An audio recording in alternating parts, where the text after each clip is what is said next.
আসসালামু আলাইকুম। সায়েন্স আড্ডা গ্রুপে সবাইকে স্বাগত। তো আমি ফারহান শেখ, পড়ছি আহসানুল্লাহ বিজ্ঞান ও প্রযুক্তি বিশ্ববিদ্যালয়। তো আজকে তোমাদের সামনে উপস্থাপন করব ফিজিক্স ফার্স্ট পেপারে চ্যাপ্টার 5 অর্থাৎ কাজ, ক্ষমতা এবং শক্তির ইঞ্জিনিয়ারিং কোশ্চেন ব্যাংক সলভ সেশনে। তো আজকে আমি বুয়েটে আসা যে এই চ্যাপ্টারটার উপর অর্থাৎ কাজ, ক্ষমতা, শক্তির উপর যেই ম্যাথমেটিক্যাল প্রবলেমগুলো এসেছিল সেগুলো আমি সলভ করব এবং ওই সলভ করতে গিয়ে আমার যে সূত্রগুলো জানবে, সূত্রের পরিচয়গুলো জানবো এবং আমরা খুব সুন্দর করে ক্লাসটা করব।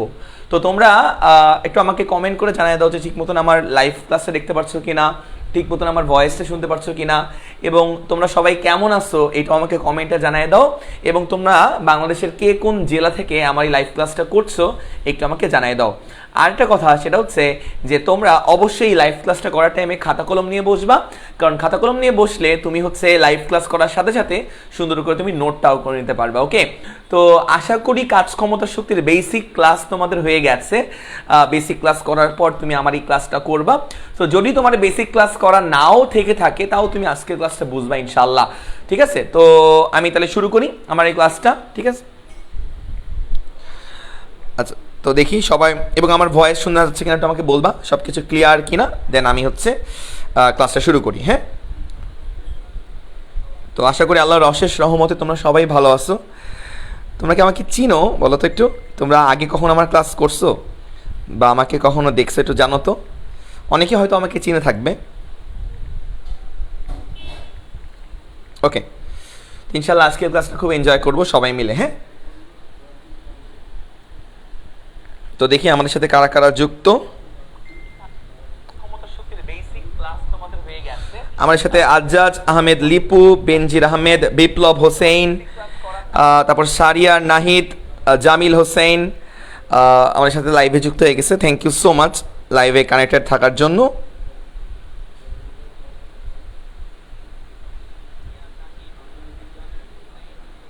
ওকে,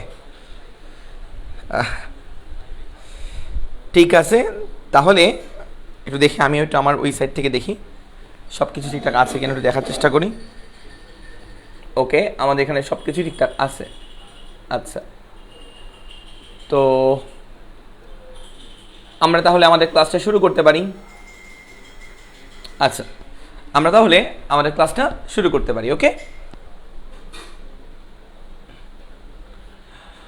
তো দেখো আমরা প্রথমে যে কোশ্চেনটা নিয়ে আলোচনা করব সেটা হচ্ছে যে আমরা কাজ, ক্ষমতা, শক্তি পড়ছি, কাজের ফর্মুলা আমরা জানি। তো আগে একটু ফর্মুলা দেখি। হ্যাঁ, তো আমরা কাজের ফর্মুলা পড়ছিলাম, মনে আছে সবার? W equal to F S cos theta, কৃতকাজ ইজ ইকুয়াল টু বল, সরণ এবং তাদের মধ্যবর্তী কোণের কস। তো এটা হচ্ছে কৃতকাজের একটা formula, W equal to F S cos theta, কৃতকাজের এই ফর্মুলা।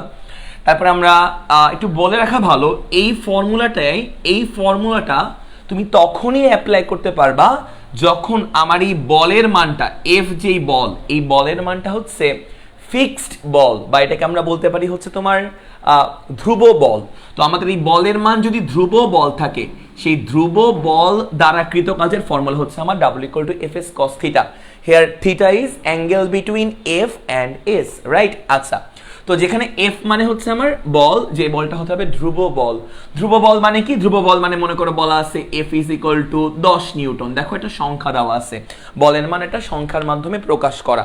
তো এগুলোকে আমরা বলতে পারি ধ্রুব বল। তো এই ধ্রুব বল দ্বারা যদি কোনো কাজ হয়, formula W equal to F S cos theta, right? আচ্ছা, তো কৃতকাজের আরেকটা ফর্মুলা আছে, যদি দেখো W is equal to integration of F dot DX বা F DX, F dot DX, W equal to integration of F dot DX. তো এটাও কিন্তু কৃতকাজের আরেকটা ফর্মুলা। বাট এই ফর্মুলাটা আমরা তখনই অ্যাপ্লাই করব যখন আমার এই এফটা হবে হচ্ছে পরিবর্তনশীল বল। তো এফ বলটা আমার যখন হবে হচ্ছে পরিবর্তনশীল বল, তখন আমরা হচ্ছে W equal to integration of F dot ডিএক্সটা অ্যাপ্লাই করবো, রাইট? আচ্ছা, তো এখানে ডিএক্স লেখা আছে, তাহলে বুঝতেই পারতেছো আমি এই ইন্টিগ্রেশনের আপার লিমিট লোয়ার লিমিট বসাবো এক্স এর সাপেক্ষে। লোয়ার লিমিট লিখবো আমরা এক্স ইনিশিয়াল আর আপার লিমিট লিখবো আমরা এক্স ফাইনাল, যেহেতু এখানে ডিএক্স আছে। তাহলে পরিবর্তনশীল বল দ্বারা কৃতকাজ যদি আমাদের বের করা লাগে তাহলে W equal to integration of F dot ডিএক্সটা আমরা অ্যাপ্লাই করবো, রাইট? আচ্ছা, তো এখানে পরিবর্তনশীল বল বলতে কি বোঝায়? মনে করো বলতো এরকম যে F equal to thrice x, 3x। খেয়াল করবা এই বলের এটা কি নির্দিষ্ট ভ্যালু আছে? না, এই বলের মানটা এক্স এর উপর ডিপেন্ড করে, মানে চেঞ্জ হতে পারে।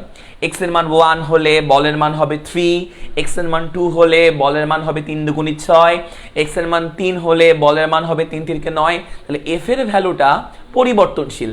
এই পরিবর্তনশীল বল দ্বারা যদি আমাদের কৃতকাজ বের করতে বলে এই ফর্মুলাটা আমরা অ্যাপ্লাই করব। তারপরে আমরা ক্ষমতার ফর্মুলা আশা করি জানি, ক্ষমতাকে পি দিয়ে আমরা প্রকাশ করি। তাহলে P is equal to W by কি বলো তো? W by T. এটাও আমরা জানি P is equal to W by T, right? আচ্ছা, তাহলে P is equal to W by T এটা আমরা জানি। তারপরে খেয়াল করবো আবার আমরা জানি হচ্ছে ডাব্লিউ সমান এফ এস কস থিটা। যদি থিটা 0 হয় তাহলে W equal to F S লেখা যায়, থিটা যদি 0 হয় cos theta, cos 0 value 1, W equal to F S লেখা যায়, এফ এস বাই টি লেখা যায়, রাইট? তো সমবেগের জন্য এস বাই টি সমান কত লিখতে পারি আমরা? এস বাই টি সমান ভি লিখতে পারি, এস বাই টি। তাহলে এখান থেকে আমরা কি লিখতে পারবো? এফ ভি লিখতে পারবো। পি ইজ ইকুয়াল টু কি লিখতে পারবো বলো তো? এফ ভি লিখতে পারবো। তো এটাও ক্ষমতার আর একটা ফর্মুলা। তাহলে ক্ষমতা সমান বল গুণ বেগও লেখা যায়। তো এগুলো আমরা কিন্তু জানি, এগুলো মোটামুটি আমরা জানি। তো এগুলো জানা এই ফর্মুলাগুলো আমরা এখন অ্যাপ্লাই করব। তারপরে কর্মদক্ষতা, দেখো কর্মদক্ষতাকে আমরা ইটা দিয়ে প্রকাশ করি, কোনো ইঞ্জিনের কর্মদক্ষতা বা দক্ষতা। তো দক্ষতা সমান হচ্ছে আমার অলওয়েজ মনে রাখবা P output divided by P input into 100%, বা P output divide by P input. তো এটা হচ্ছে আমার কর্মদক্ষতার ফর্মুলা, এটা হচ্ছে আমার ক্ষমতার ফর্মুলা, এটা আমার কৃতকাজের ফর্মুলা, এই হচ্ছে আমার কৃতকাজ। তারপর গতিশক্তির ফর্মুলা জানি E K equal to half M V square. কোনো বস্তুর বেগ থাকলে কি থাকবে? তার গতিশক্তি থাকবে, হাফ এম ভি স্কোয়ার। তো এটা হচ্ছে গতিশক্তির ফর্মুলা। তো এগুলো হচ্ছে ফর্মুলা। তো আমরা ম্যাথ প্রবলেমে চলে যাই, আমরা সরাসরি ম্যাথ প্রবলেমে চলে যাই। তো খেয়াল করবো আমরা ম্যাথ প্রবলেম করার চেষ্টা করি। তো দেখো আমরা যদি ম্যাথ প্রবলেমের দিকে যাই, তো আমরা প্রথম যেই ম্যাথ প্রবলেম এটা সলভ করার চেষ্টা করি। প্রথম যে ম্যাথ প্রবলেম লেখো 1 নাম্বার ম্যাথ প্রবলেম, 1 নাম্বার, হ্যাঁ 1 নাম্বার ম্যাথ প্রবলেম। এটা বুয়েটে আসা ম্যাথ প্রবলেম, বুয়েটে লিখে নাও, বুয়েটে আসা ম্যাথ প্রবলেম। তো লেখো বুয়েটে আসা ম্যাথ প্রবলেম, বুয়েটে। তো প্রশ্ন লেখো, প্রশ্ন সেটা হচ্ছে যে একটি engine 10 to the power 6 KG, একটি engine 10 to the power 6 KG ভরের একটি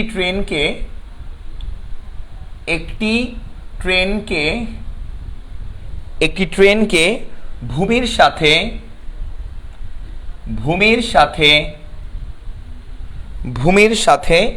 1.17 ডিগ্রি কোণে, 36 কিলোমিটার পার আওয়ার, লেখা দেখা যায় তো? লেখা না, 36 কিলোমিটার পার আওয়ার, দেখি তো লেখা দেখা যায় কিনা? হ্যাঁ, 36 কিলোমিটার পার আওয়ার লিখবা হারে টেনে নিয়ে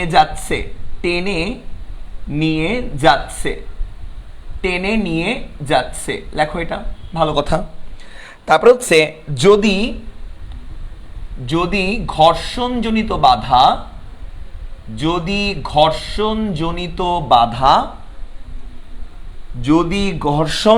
বাধা প্রতি 10 টু দি পাওয়ার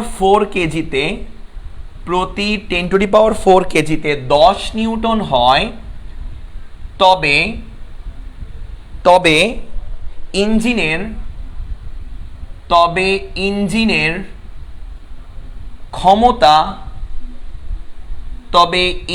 ক্ষমতা নির্ণয় করো। এই হচ্ছে আমাদের প্রশ্ন, লিখে নাও।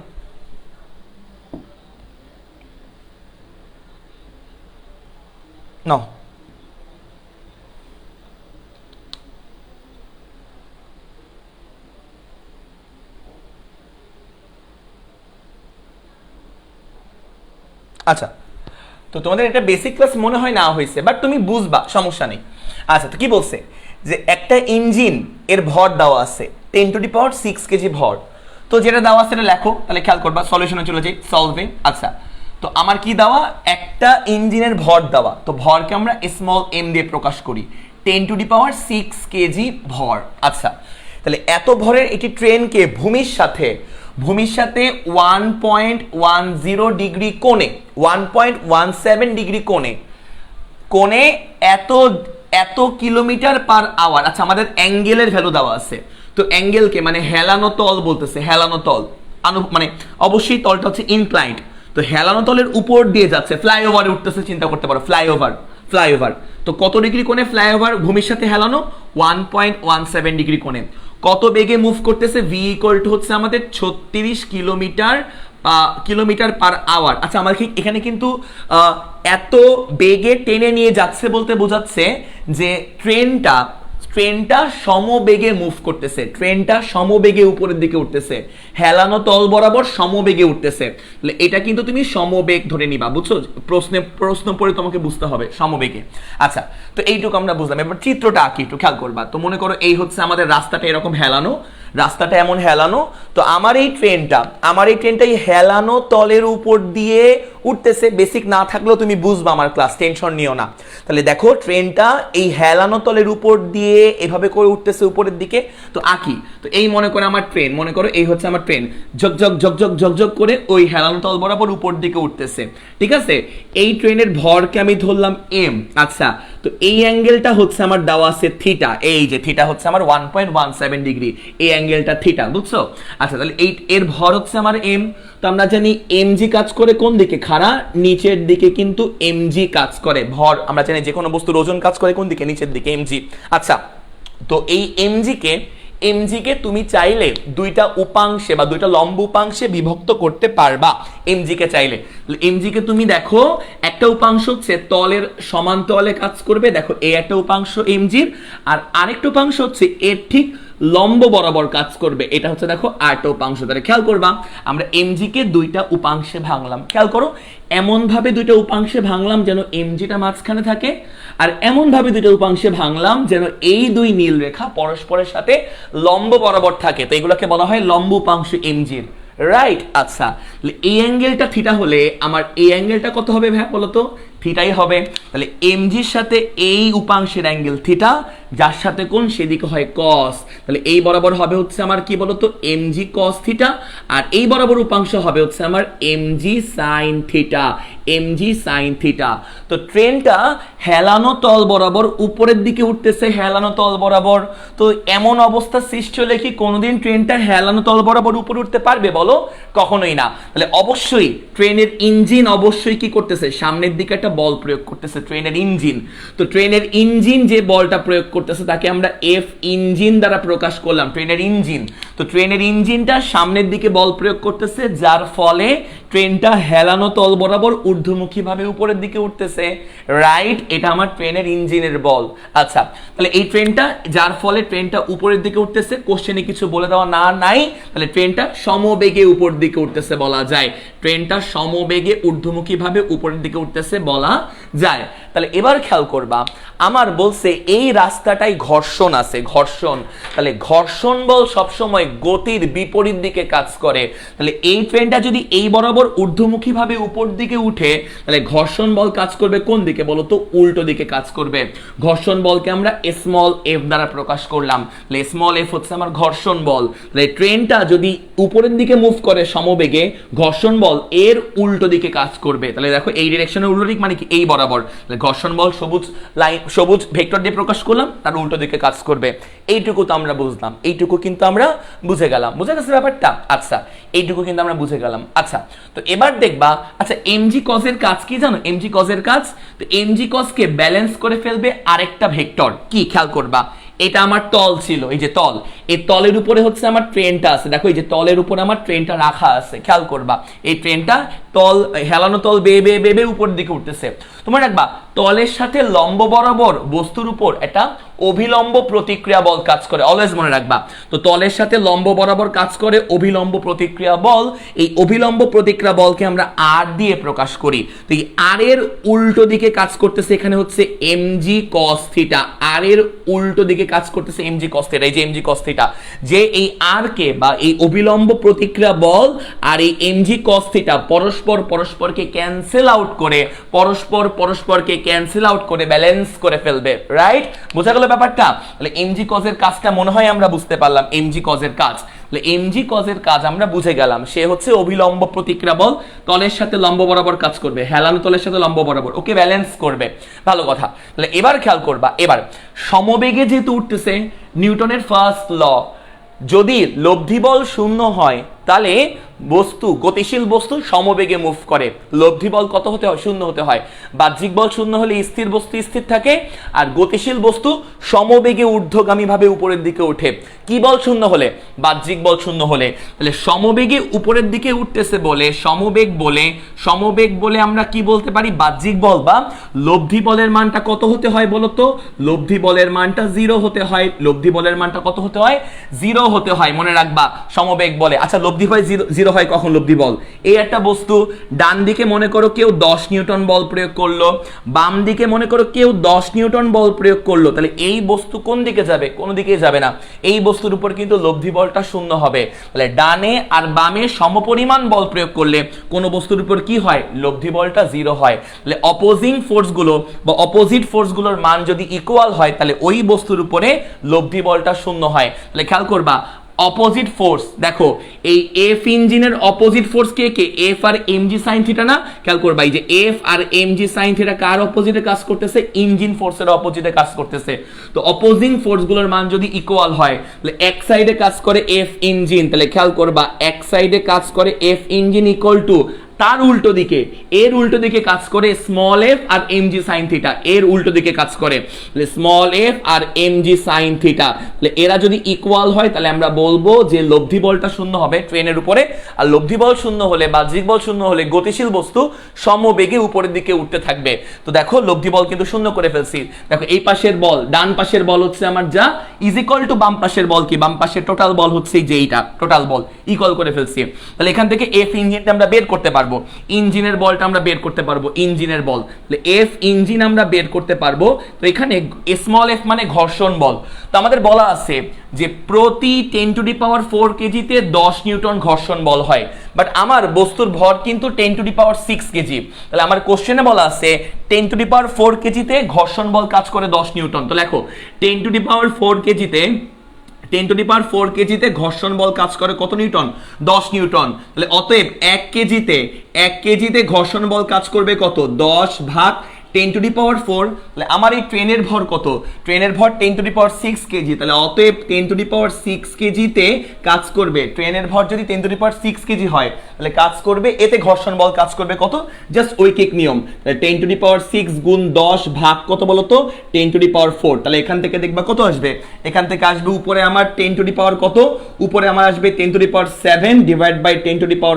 তাহলে একবারে আসবে হচ্ছে 10⁻, কত 4 5 6 7 10⁻³ নিউটন। তাহলে এই হচ্ছে আমার ঘর্ষণ বল স্মল এফ, ঠিক আছে? কারণ ট্রেনের ভর হচ্ছে এটা, তাহলে এই ভরে, ট্রেনের ভরে ঘর্ষণ বল কাজ করবে 10⁻³ নিউটন। তাহলে আমার স্মল এফ পেয়ে গেলাম 10⁻³ নিউটন প্লাস এম, এম মানে বস্তুর ভর, তাহলে বস্তুর ভর কত? 10⁻⁶। তাহলে 10⁻⁶ গুণ জি 9.8 আর সাইন থিটা কত বলতো? থিটা হচ্ছে আমার দেওয়া আছে 1.17 ডিগ্রি, তাহলে 1.17 ডিগ্রি। তো আমাকে দ্রুত এফ ইঞ্জিনের মানটা কমেন্টে জানাই দাও যে দ্রুত আমার এই এফ ইঞ্জিন বা ইঞ্জিন বলটার মানটা কত আসবে।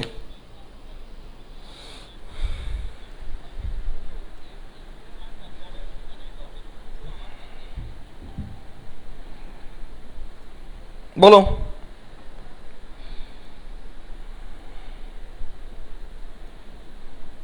এটা কি বুঝতে পারছো? এখানে আমাকে বলা আছে যে 10⁴ কেজিতে 10 নিউটন ঘর্ষণ বল কাজ করে, 10 নিউটন ঘর্ষণ বল কাজ করে 10⁴ কেজিতে। তাহলে অতএব 1 কেজিতে কত নিউটন কাজ করে? বাট আমার ট্রেনের ভর হচ্ছে, এই যে ট্রেনের ভর স্মল এফ হচ্ছে আমার 10⁶ কেজি। তাহলে 10⁶ কেজিতে কতটুকু ঘর্ষণ বল কাজ করে, ওটা আমার ঘর্ষণ বল। তো এই মানটা কত আসে?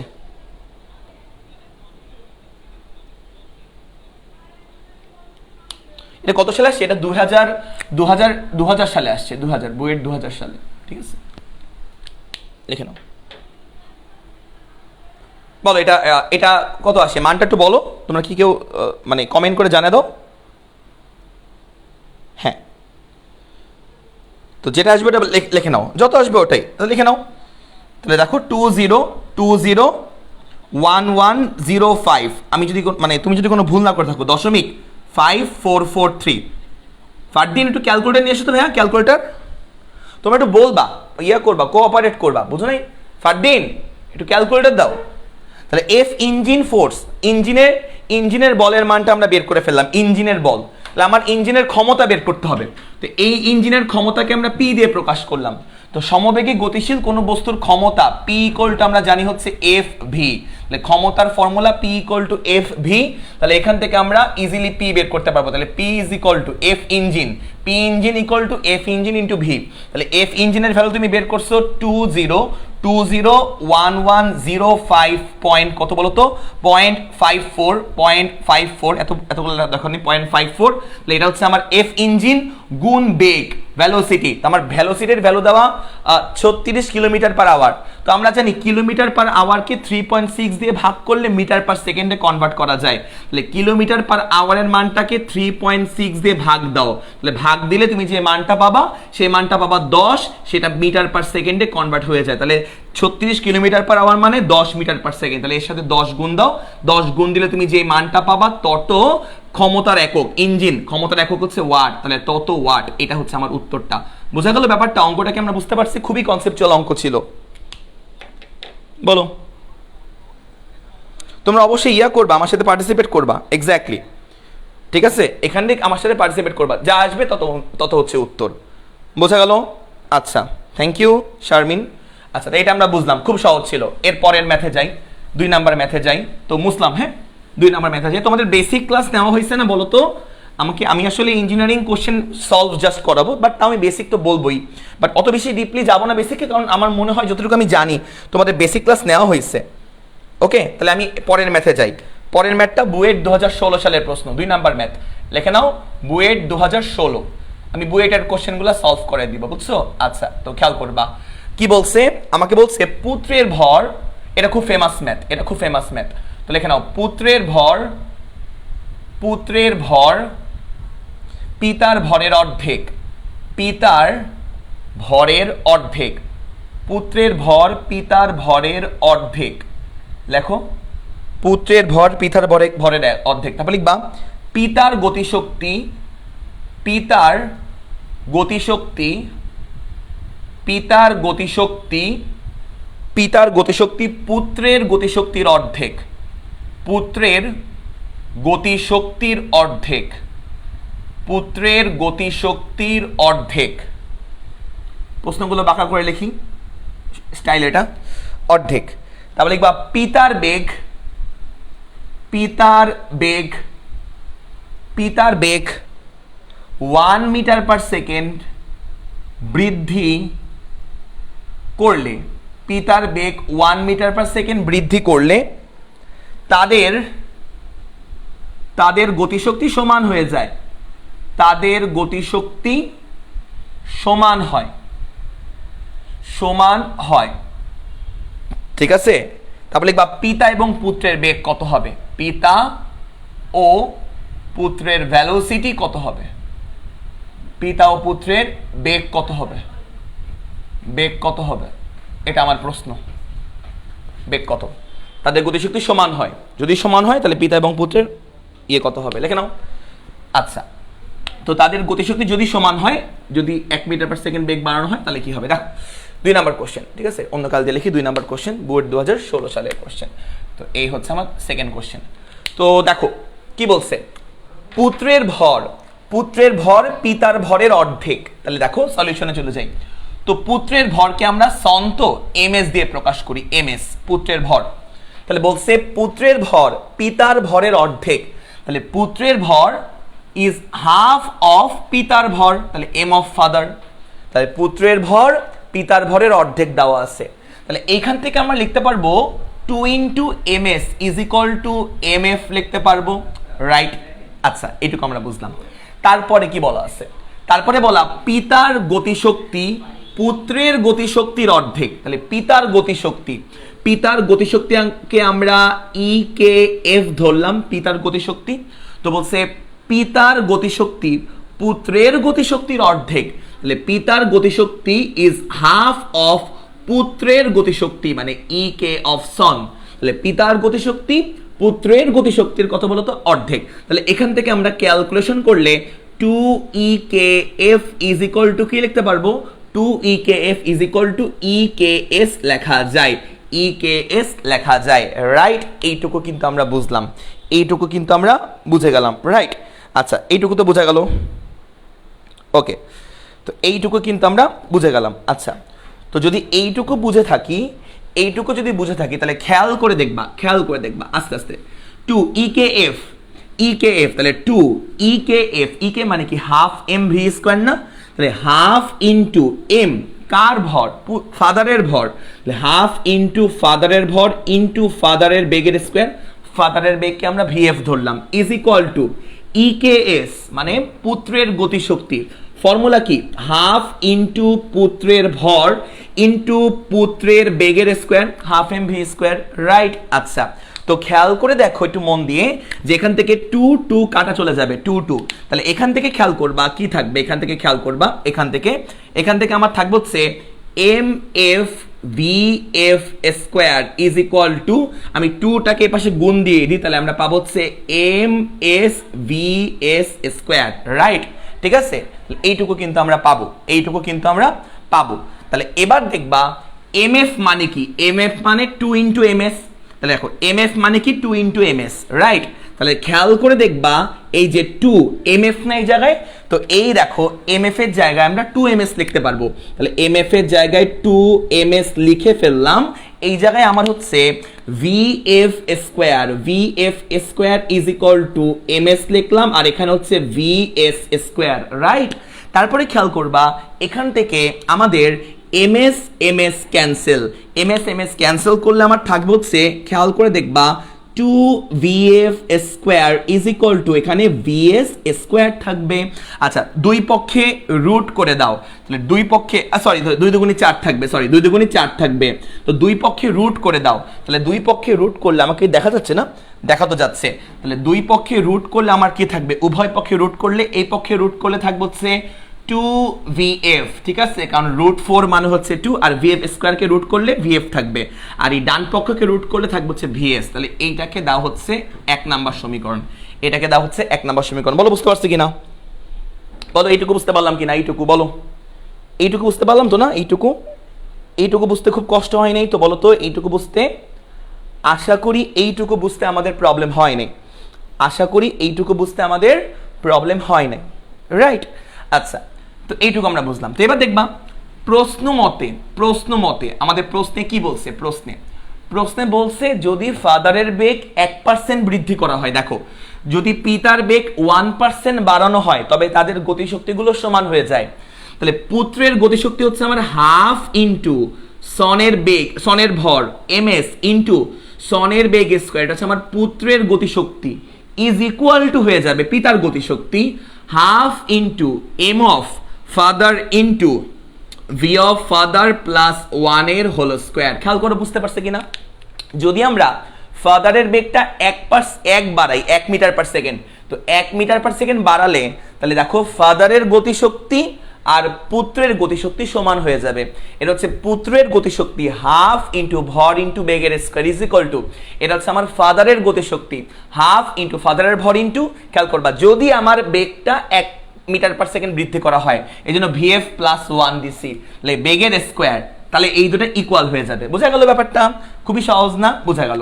তাহলে এখান থেকে আমরা হাফ আর হাফ আমরা ক্যান্সেল আউট করতে পারি, হাফ আর হাফ আমরা ক্যান্সেল আউট করতে পারি, রাইট। তাহলে এখান থেকে খেয়াল করবা এমএস টা থাকলো, এমএস এখানে আমার VS square is equal two, এখানে এমএফ না, এটা আমাকে বলবা এমএফ এর জায়গায় কি লিখতে পারবো, এমএফ এর জায়গায় 2MS লেখা যায়, 2MS, তাহলে এই যে এমএফ এর জায়গায় আমরা 2MS লিখলাম, 2MS এমএফ এর জায়গায়, বুঝে গেল। আর এখানে হচ্ছে আমার VF প্লাস 1 এর হোল স্কোয়ার আমরা লিখলাম, রাইট। আচ্ছা তো এই জায়গায় একটু খেয়াল করবা, এই জায়গায় আমার VS স্কোয়ার, তো এই VS স্কোয়ারের জায়গায় আমরা কি লিখতে পারবো, তো VS স্কোয়ারের জায়গায় কি 4V, দেখো VS স্কোয়ার তো না, তো এভাবেও না চিন্তা করতে পারো, VS এর জায়গায় আমরা 2VF লিখতে পারবো, দেখো VS এর জায়গায় 2VF লেখা যায়, তো এখান থেকে খেয়াল করবা এখান থেকে MS ইকুয়াল টু ভিএস এর জায়গায় আমরা ভিএস এর জায়গায় 2vf লেখা যায়, তাহলে ভিএস এর জায়গায় 2vf লিখে ফেললাম, তাকে আবার স্কোয়ার করতে হবে, ইজ ইকুয়াল টু এখানে আমার 2ms ইন্টু 1 প্লাস ভিএফ এর কি বলতো হোল স্কোয়ার, রাইট? আচ্ছা, তাহলে এবার খেয়াল করবা এখান থেকে এমএস আর এই যে এমএস কেটে যাবে, তারপর 2 স্কোয়ার মানে 4 আর ভিএফ স্কোয়ার মানে ভিএফ স্কোয়ার, তাহলে 2vf স্কোয়ার মানে আসলে অ্যাকচুয়ালি 4vf স্কোয়ার লেখা যায়, 4vf স্কোয়ারটা লেখা যায়। তাহলে এইটুকু আমরা মেবি বুঝলাম, এইটুকু। তাহলে এবার আমরা দুই পক্ষে রুট করব, এই পক্ষেও রুট করব, এই পক্ষেও রুট করব। তাহলে 4 কে রুট করলে পাবো 2, ভিএফ স্কোয়ার কে রুট করলে পাবো ভিএফ ইজ ইকুয়াল টু 2 কে উভয় পক্ষে রুট করতেছি, 2 কে রুট করলে পাবো √2, আর এই টোটালটাকে রুট করলে স্কোয়ার রুটে কাটাকাটি গিয়ে থাকবে 1 প্লাস ভিএফ। ব্যাপারটা বুঝছো? আমি কি করলাম? রুট করলাম, উভয় পক্ষে রুট করলাম, উভয় পক্ষে বর্গমূল করলাম, লিখতে পারো উভয় পক্ষে বর্গমূল করলাম, বর্গমূল, ওকে, রাইট? আচ্ছা, এখান থেকে ইজিলি ভিএফটা বের করতে পারবা, তাহলে ভিএফটা বের করে ফেলো, 2vf ইজ ইকুয়াল টু √2, গুণ করলে √2 আর 1 গুণ করলে √2 প্লাস √2 আর ভিএফ গুণ করলে ভিএফ ইন্টু √2 লেখা যায়। তারপরে খেয়াল করো তো 2vf আর এটাকে বামে নিয়ে আসলে minus √2 into VF is equal two √2 লেখা যায়। তাহলে খেয়াল করবা এই দুই সাইড থেকে ভিএফটা কমন নাও, তাহলে এই দুই সাইড থেকে খেয়াল করবা এই দুই সাইড থেকে ভিএফটা যদি আমরা কমন নিই তাহলে লিখতে পারবো 2 মাইনাস √2, লিখতে পারবো 2 মাইনাস √2 ইজ ইকুয়াল টু, দুই সাইড থেকে ভিএফ কমন নিলাম 2 মাইনাস √2 ইজ ইকুয়াল টু, আমরা এখানে √2 পেলাম। তাহলে এবার আমাকে খেয়াল করো তো, আমাকে বলবা তো ভিএফ এর মান বা ফাদারের ভেলোসিটি আমরা বের করতে পারবো √2 divide by 2 minus √2 metre per second. তাহলে আমাদের বলবা এখান থেকে আমরা ফাদারের ভেলোসিটি পেয়ে যাব, ফাদারের ভেলোসিটি আমরা পেয়ে যাব, এটা আমার চাইছিল ফাদারের ভেলোসিটি। তো এখান থেকে ফাদারের ভেলোসিটির মানটা 1 নাম্বার সমীকরণে বসালে, ভিএফ এর মানটা 1 নাম্বার সমীকরণে বসালে কিন্তু আমরা ভিএস এর মানটাও পেয়ে যাব। বলো বুঝতে পারছি কিনা? বলো বুঝতে পারছি কিনা?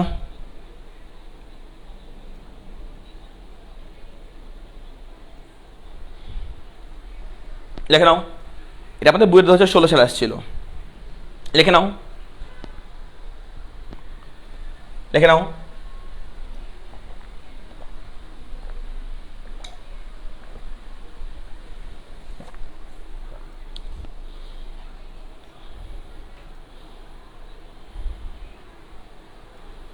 কোনটা আবার বলবো? একদম ক্লিয়ার কিনা বলো, নেক্সট ম্যাথে চলে যাই, একদম ক্লিয়ার বুঝতে পারছি কিনা বলো। জিয়াতুল ইসলাম কোনটা আবার বলবো? দেখো ক্যালকুলেশন করছে আর কিছুই না। এই ম্যাথটা অনেক সহজ ছিল, এই ম্যাথটা অনেক সহজ ছিল। আচ্ছা, এবার আমরা বুয়েট 2017 সালের ম্যাথ করবো। লিখে নাও, লিখে নাও, তোলা হয়েছে না? মুছবো কিনা বলো, একটু কমেন্টে জানাও মুছবো কিনা, কমেন্টে জানাও যে মুছবো কিনা। যা আসবে তা হচ্ছে আমার অ্যান্সার, একটু কমেন্টে জানাও যে মুছবো কিনা। আচ্ছা,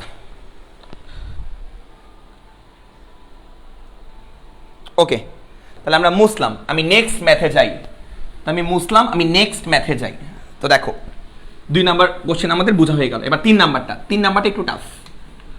তো লেখো 3 নাম্বারটা, তো লিখে নাও 3 নাম্বার কোশ্চেন।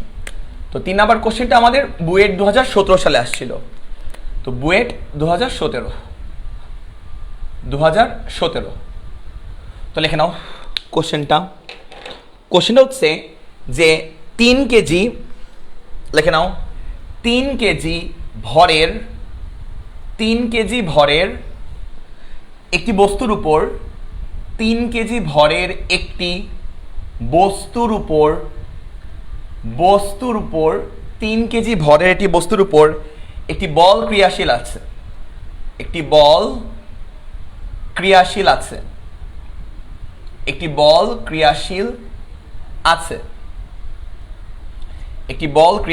আছে। তো লিখবা বস্তুটির অবস্থানের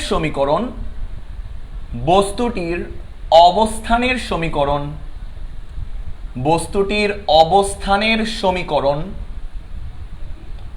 বস্তুটির অবস্থানের সমীকরণ x is equal to thrice T minus 4t square plus T cube যেখানে x মিটারে এবং t সেকেন্ড এককে প্রকাশিত। আচ্ছা, তবে লিখবা t ইজ ইকুয়াল টু 0 হতে t is equal two 4 second সময়ে, মানে সময়ের লিমিট দেওয়া আছে, সময়ে কৃতকাজ কত হবে। আচ্ছা, এই ম্যাথটা পারার জন্য তোমার কয়েকটা জ্ঞান লাগবে। ক্যালকুলাসের ডিফারেন্সিয়েশন এবং ইন্টিগ্রেশন ডাবল জ্ঞান লাগবে। তো মেবি তোমরা 21 ব্যাচ, যেহেতু ইঞ্জিনিয়ারিং কোর্স করতেছো, মেবি ম্যাক্সিমামই তোমরা 21 ব্যাচ হবা। তো আশা করছি তোমাদের ডিফারেন্সিয়েশন এবং ইন্টিগ্রেশনের জ্ঞান মোটামুটি লেভেলের আছে, তাহলে এই ম্যাথগুলো পারবা। তো খেয়াল করবে, এটা খুবই কনসেপচুয়াল ম্যাথ এবং খুবই কঠিন ম্যাথ। তো খেয়াল করবা, তো কি বলছে, 3 কেজি ভরের একটি বস্তুর উপর একটা বল আছে, বল। তো তোমাকে ফার্স্টে বুঝতে হবে যে এই যে বলটা, এই ক্রিয়াশীল বল যেটা প্রয়োগ করা হচ্ছে, এই বলটা কি ধ্রুব বল নাকি পরিবর্তনশীল বল, এইটা তোমাকে বুঝতে হবে। যদি ধ্রুব বল হয় তাহলে W is equal to Fs cos θ apply করতে পারবা, বাট যদি পরিবর্তনশীল বল হয় তবে কিন্তু W equal to Fs cos θ এই ফর্মুলা, কৃতকাজ বের করতে বলছে, কৃতকাজ W equal to Fs cos θ এই ফর্মুলা তুমি অ্যাপ্লাই করতে পারবা যদি বলের ভ্যালুটা ধ্রুব বল হয়, but W equal to Fs cos θ কোনোদিন অ্যাপ্লাই করতে পারবা না যদি বলের ভ্যালুটা পরিবর্তনশীল বল হয়। পরিবর্তনশীল বল হলে কিন্তু W equal to Fs cos θ apply করা যায় না, তখন W ইকুয়াল টু কি করতে হয়, ইন্টিগ্রেশন করতে হয়, Fs বা f dx, এটাকে এভাবে ইন্টিগ্রেশন করতে হয়। লিমিট হয় হচ্ছে আপার লিমিট হয় xf, লোয়ার লিমিট হয় হচ্ছে xi। তো এভাবে করে ইন্টিগ্রেশন করে বের করতে হয়।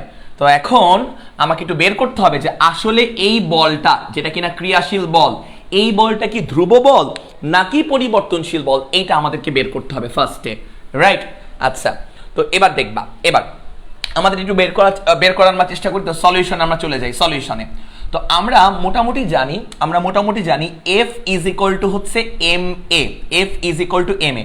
আমার ফার্স্ট টার্গেট এই বলটা কি ধ্রুব বল নাকি পরিবর্তনশীল বল, এইটা বুঝতে হবে। তো আমরা জানি f ইকুয়াল টু ma, বলের আমরা একটু পরিচয় জানতে চাই। f is equal two ma, তাহলে f is equal to m, right? m তো ভর, a মানে ত্বরণ।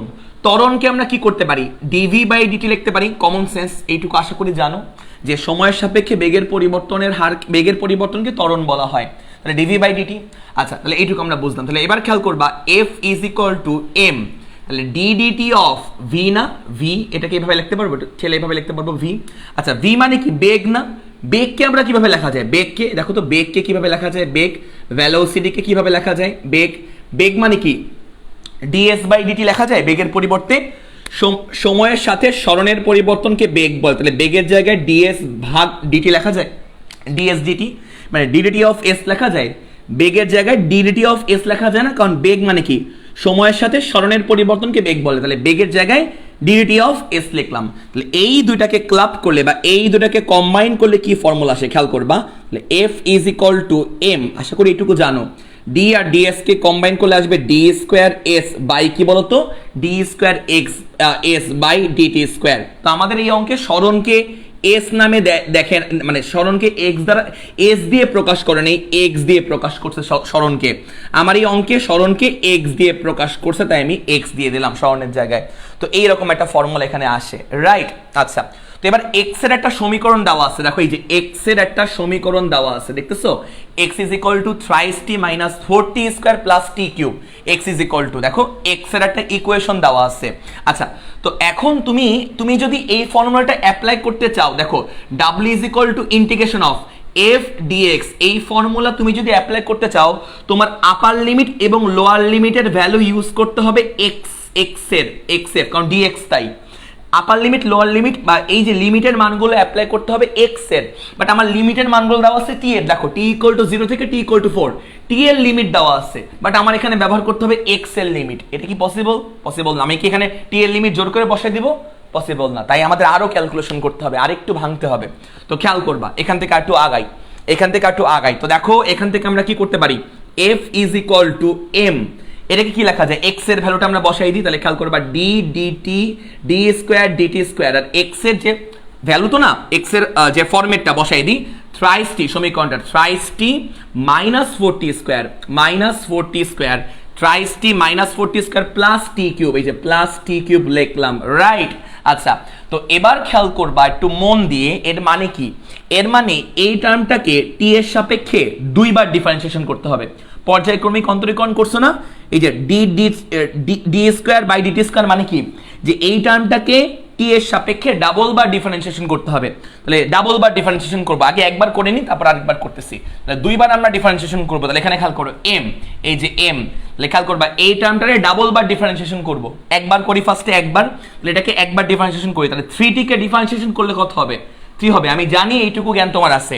3 কে ডিফারেন্সিয়েশন করলে কত হবে, 3 হবে, আর 4t স্কয়ারকে ডিফারেন্সিয়েশন করলে হবে মাইনাস 2 ইনটু 4 ইনটু টি, ঠিক আছে, প্লাস টি কিউবকে ডিফারেন্সিয়েশন করলে হবে 3t স্কয়ার।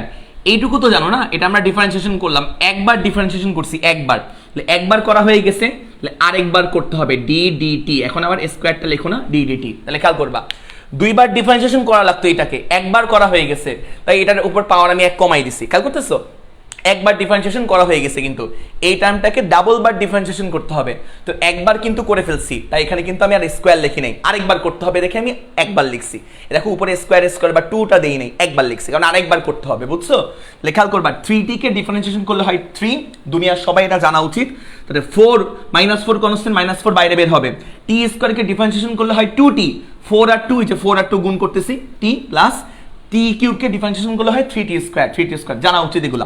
তাহলে এবার খেয়াল করবা এখান থেকে হচ্ছে আমরা f ইজ ইকুয়াল টু কি লিখতে পারবো, f ইজ ইকুয়াল টু এটাকে আবার ডিফারেন্সিয়েশন করতে হবে m, তাহলে খেয়াল করবা এটাকে, যে এই টার্মটাকে টি এর সাপেক্ষে একবার ডিফারেন্সিয়েশন করতে হবে, মানে আরেকবার, তাহলে করি 3 কে ডিফারেন্সিয়েশন করলে কনস্ট্যান্টকে ডিফারেন্সিয়েশন করলে হয় 0, আর এখানে কি 4 দুগুণী 8, এই জায়গায় কিন্তু 4 দুগুণী 8, 4 ইনটু 2 মানে হচ্ছে 8, তাহলে -8t, এটাকে টি এর সাপেক্ষে ডিফারেন্সিয়েশন করব, -8 কনস্ট্যান্ট বাইরে বের হবে -8, আর টি কে ডিফারেন্সিয়েশন করলে হবে 1 প্লাস 3t স্কয়ার, 3 কে বাইরে বের করলাম, t স্কয়ার কে ডিফারেন্সিয়েশন করলে হবে 2t, ওই 2 আর 3 গুণ করলে হবে হচ্ছে 60, এই হচ্ছে আমাদের ব্যাপার।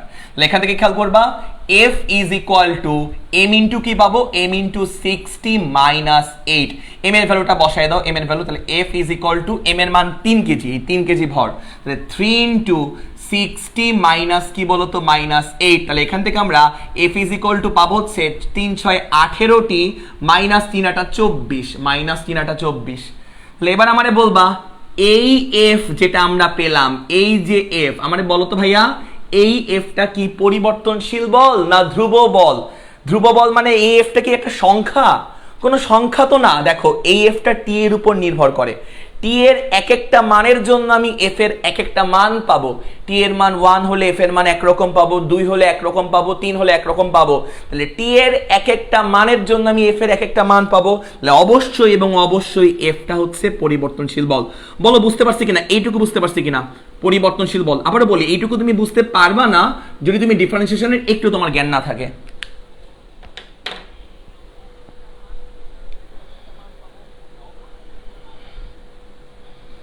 ওয়েলকাম, বুঝা গেছে ব্যাপারটা? এখানে কিন্তু আমরা ডাব্লিউ ইকুয়াল টু এফ, আর তোমার মানে মেইন কথা এখানে এটা বুঝতে হবে যে W equal to F S cos theta আমি এখানে অ্যাপ্লাই করতে পারবো না, এই অঙ্কে আমরা W equal to F S cos theta apply করতে পারবো না, কোনোদিন পারবো না, কারণ ওটা ধ্রুব বলের জন্য অ্যাপ্লাই করতে হয়। ওকে, এইটুকু আমরা বুঝলাম। তাহলে এখানেই কিন্তু শেষ না, যেমন আমি যদি বুঝলাম যে পরিবর্তনশীল বল, তো পরিবর্তনশীল বল দ্বারা কৃত কাজ তুমি এখন লেগে গেলা ডাব্লিউ ইকুয়াল টু, আমরা ভাই আমাকে বলছিল পরিবর্তনশীল বল দ্বারা কৃত কাজ হচ্ছে integration of f into dx upper limit. খেয়াল করবা তাহলেও কিন্তু হবে না, কারণ এখানে ডিএক্স, তো তাহলে লোয়ার লিমিট বসাবো আমরা আদি অবস্থান, আর আপার লিমিট বসাতে হয় শেষ অবস্থান। তো লিমিটের মানগুলো কিন্তু আমাদের দেওয়া আছে টাইমের রেসপেক্টে, ধরো আদি টাইম, আদির সময় t ইকুয়াল টু 0, শেষ টাইম t ইকুয়াল টু 4। তো এই জায়গায় তো তুমি নিশ্চয়ই এক্স এর জায়গায় টাইম বসাতে পারবে না, তাহলে আরেকটু চেঞ্জ করতে হবে, আরেকটু চেঞ্জ আনতে হবে ফর্মুলায়, আরেকটু চেঞ্জ আনতে হবে। তো খেয়াল করবো ফর্মুলায় আরেকটু কি চেঞ্জ, আমি কিন্তু এখানে বসাতে পারবো না, এখনো কিন্তু কিছু বসাতে পারবো না, কারণ এক্স এর লিমিট তো জানি না, আমাদের টি এর লিমিট দেওয়া, এক্স এর লিমিট তো জানি না, তাহলে কিভাবে ফর্মুলা আমি ইউজ করবো? তাহলে আরেকটু কাজ করতে হবে, আরেকটু কাজ, তো খেয়াল করবো, আরেকটু কাজ আমরা করি। তো দেখে নাও এক্স এর এই ফর্মুলা আছে, যে এক্স এর এই ফরম্যাটটা আমাদের দেওয়া আছে, গিভেন এক্স এর যে ফরম্যাটটা কি দেওয়া, X is equal to, differentiation জানতে হবে, না জানলে কিন্তু হবে না, X is equal to thrice T, মানে তুমি ডিফারেন্সিয়েশন জানো না, তুমি এই ম্যাথ বুঝবা না, এটা শিওর, থ্রাইস টি মাইনাস 4t স্কয়ার, ওটা বোঝানো কিন্তু আমার দায়িত্ব না, ডিফারেন্সিয়েশনটা তোমার ম্যাথ টিচার বা তোমার দায়িত্ব।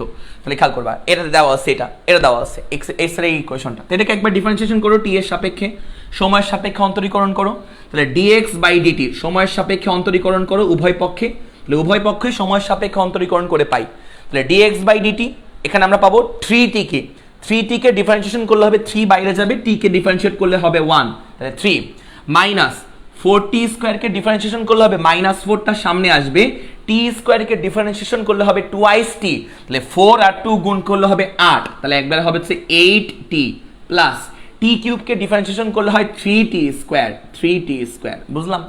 তারপরে খেয়াল করবা, এখান থেকে আমরা dx ইকুয়াল টু কি লিখতে পারবো, dx equal to 3 minus 8t plus thrice t square, দেখো তো বোঝা গেল কিনা, এত ইনটু dt, দেখো তো এই dt-টাকে পাশে পাঠালে এটা লেখা যায় না, এটা লেখা যায়, তাহলে dx এর এই ফরম্যাটটা দেখো আমরা এখানে যদি বসাই, দেখো কাহিনী চেঞ্জ হয়ে যাবে, কাহিনী এখন উল্টে যাবে, দেখো একটু খেয়াল করবা, অবাক হয়ে যাবে এখন। দেখো এবার আমরা এই ফর্মুলাটাই অ্যাপ্লাই করবো একটু অন্যরকম ভাবে, খেয়াল করবে, একটু মন দিয়ে খেয়াল করবা, তাহলে w ইজ ইকুয়াল টু খেয়াল করবা, ইন্টিগ্রেশন সাইন দিলাম, এই যে f এর একটা এক্সপ্রেশন তুমি জানো, এই যে f মানে কি, এই যে f মানে হচ্ছে 18t মাইনাস 24, তো লিখে নাও f মানে হচ্ছে 18t মাইনাস 24, f মানে বোঝা গেল, এই যে f মানে লিখলাম। আবার খেয়াল করবা, এই যে এখানে যে dx, এই dx-টা মানে কি, এই দেখো বের করে রাখছি, dx-টা মানে এই দেখো dx-টা বের করে রাখছি, dx মানে, তো dx-টা মানে এইটা, এটা বসায় দাও, dx-টা মানে হচ্ছে এইটা, তো লিখে নাও 3 minus 8t plus 3t square, এই যে dx লিখলাম, এত ইনটু dt, এবার দেখো তো আমার এখানে কি dt চলে আসলো না, দেখো এই সমীকরণটা আবার এই লাইনে কি dt চলে আসলো না, এখন আমি সময়ের সাপেক্ষে আপার লিমিট লোয়ার লিমিট বসাতে পারবো, যেমন এই লাইনে কিন্তু dt ছিল না, dx ছিল বলে x এর সাপেক্ষে আপার লিমিট লোয়ার লিমিট বসাতে হতো, যেটা আমার প্রশ্নে দেওয়া নাই। তো এটাকে আমি এমন ভাবে চেঞ্জ করলাম, এমন ভাবে সমীকরণটাকে ডেভেলপ করলাম যাতে আমার dt চলে আসে, dt চলে আসলে টাইমের সাপেক্ষে আপার লিমিট লোয়ার লিমিট বসাতে পারবো।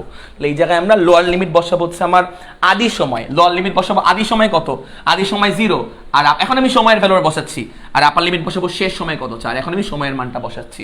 এই জায়গায় কিন্তু লিমিট বসাতে পারবো না, কারণ এই জায়গায় টাইম ছিল না তখন, বুঝছো? মজা লাগতেছে এই জিনিসটা, বলো বুঝছো কিনা বলো, ব্যাপারটা কি মানে বুঝতে পারছো, ফিল করতে পারছো ব্যাপারটা কেন এরকম হয়েছে? তাহলে এবার আমরা নর্মাল ইন্টিগ্রেশন, দেখো একই অঙ্কে এই অঙ্কে ডিফারেন্সিয়েশন আছে, ইন্টিগ্রেশন আছে, তাহলে খেয়াল করবে w is equal to integration of 0 থেকে 4, এবার গুণ করো, নর্মাল বাংলা গুণ করো, তাহলে বাংলা গুণ আস্তে আস্তে করি, 3 18 কত, আস্তে আস্তে বাংলা গুণ করি, খেয়াল করবা, এবার আমরা বাংলা গুণ করব, আমাদের ক্যালকুলেটর ধরি, আমরা বাংলা গুণ করি, 3 18 36, হ্যাঁ না, 3 18 36 না, 18 গুণ 3, সরি 54, ভুল বললাম, 3 18 54, তাহলে 54t, ভালো কথা, তাহলে 3 18 বুঝলাম, 54t, তাহলে 18 ইন্টু 8, তাহলে 18 ইন্টু 8 মানে কত, 144, তাহলে এটার সাথে এটা গুণ করলে মাইনাস 144, এটার সাথে এটা গুণ করতেছি, বাংলা গুণ t স্কয়ার, বাংলা গুণ করতেছি, তারপরে প্লাস এটার সাথে এটা গুণ করবা, তাহলে 3 18 হচ্ছে 54, এই যে 54 লিখলাম, আর t স্কয়ার গুণ করলে t কিউব হবে, t কিউব লিখলাম, গুণ করা শেষ। তারপরে খেয়াল করবা, মাইনাস এবার আমরা এই যে এটার সাথে এটা গুণ করলাম, এটার সাথে এটা গুণ করলাম, এর সাথে এটা গুণ করলাম, তারপরে মাইনাস 24 সাথে এটা গুণ করবো, তাহলে 24 গুণ 3, তাহলে 24 গুণ 3 কত, 72, তাহলে মাইনাস 24 গুণ 3 মানে হচ্ছে মাইনাস 72, বুঝছো? তারপরে খেয়াল করবা, মাইনাস 24 গুণ মাইনাস 8, মাইনাস মাইনাসে প্লাস হয়ে যাবে, তাহলে মাইনাস 24 গুণ 8 মানে 8 192, তাহলে মাইনাস 24 গুণ মাইনাস 8, মাইনাস মাইনাসে প্লাস হয়ে যাবে, তাহলে প্লাস 192, তাহলে প্লাস 192 গুণ করলে আমরা টি পাবো, তাহলে প্লাস 192t। তারপরে দেখবা যে এবার মাইনাস 24 সাথে 3t স্কয়ার গুণ করবো, তাহলে 24 গুণ 3, তাহলে কত আসবে 72, তাহলে দেখো মাইনাস 72, তাহলে মাইনাস 72 এর সাথে এটা গুণ করতেছে, মাইনাস 24 এর সাথে প্লাস 3t স্কোয়ার গুণ করতেছি, তাহলে 72t স্কোয়ার পাবো। জাস্ট বাংলা গুণ করলাম, বাংলা গুণ ইন্টু কি হবে, ইন্টু ডিটি হবে। বুঝে গেছে? ইন্টিগ্রেশনগুলো বইটা তো জায়গা কম থাকবে, তখন শর্টে করতে হবে, কিন্তু তোমাকে তখন শর্টে বুঝালে তুমি বুঝবা না, শর্টে আমি বুঝবো, তখন আমার অঙ্ক করা হবে, তোমার অঙ্ক করা হবে না। ইন্টিগ্রেশনগুলো লাইন গ্যাপ দিয়ে শিখতে হবে, বুঝছো? অনেক বেশি চর্চা করে ইন্টিগ্রেশনগুলোকে লাইন গ্যাপ দেওয়া শিখতে হবে। তো খেয়াল করবা, আমি এটা মুছে ফেললাম, এগুলো আশা করি তোলা হয়েছে, এগুলো আশা করি তোলা হয়েছে তোমার, তুমি তো খাতায় তুলতেছো। তাহলে এবার আমরা ক্যালকুলেশন করি, ক্যালকুলেশন তাহলে খেয়াল করবা, ক্যালকুলেশন আমরা করি। তো এবার আমরা জাস্ট করব, জাস্ট হচ্ছে ডিফারেন্সিয়েশন করব। দেখো আমরা পারবো, তো খেয়াল করবা, ডাব্লিউ ইজ ইকুয়াল টু আমরা এই যে 54টিকে কি করব, ইন্টিগ্রেশন করব। তাহলে 54টিকে ইন্টিগ্রেশন করব, তো 54 বাইরে চলে যাবে, তো টি এর পাওয়ার 1, তো টি এর পাওয়ার 1, তাহলে টি এর পাওয়ার 1 এটাকে ইন্টিগ্রেশন করতেছি, তাহলে পাওয়ার 1 বাড়ে, তাহলে খেয়াল করবা টি এর পাওয়ার 1 ছিল, পাওয়ার 1 বাড়লে কত হবে, 2 হবে। উপরে তুমি যেই পাওয়ার লিখছো সেই পাওয়ার দিয়ে তুমি ভাগ করবা, যেটা, তাহলে এটা ভাগ করলা, থার্ড ব্র্যাকেট দিবা, থার্ড ব্র্যাকেট দেওয়ার পর আপার লিমিটের মানটা বসাবা, লোয়ার লিমিটের মানটা বসাবা। খেয়াল করো কি করলাম, খেয়াল করবা, মন দিয়ে খেয়াল করবা, প্রত্যেকটা খেয়াল করবা। তারপরে মনে করো আমি -144t স্কোয়ারকে ইন্টিগ্রেশন করব, তাহলে -144 কনস্ট্যান্ট বাইরে বের করলা, টি স্কোয়ারকে ইন্টিগ্রেশন করবা, পাওয়ার 1 বাড়াবা, টি স্কোয়ারের 1 পাওয়ার বাড়ালে হবে টি টু দি পাওয়ার কিউব, এই উপরে যেই 3 লেখছো সেই 3 দিয়ে ভাগ করে দিবা, ভাগ করে দিলা। তারপর থার্ড ব্র্যাকেট দিবা, থার্ড ব্র্যাকেট দেওয়ার পর আপার লিমিটের মানটা বসাবা কত, 4, লোয়ার লিমিটের মানটা বসাবা 0।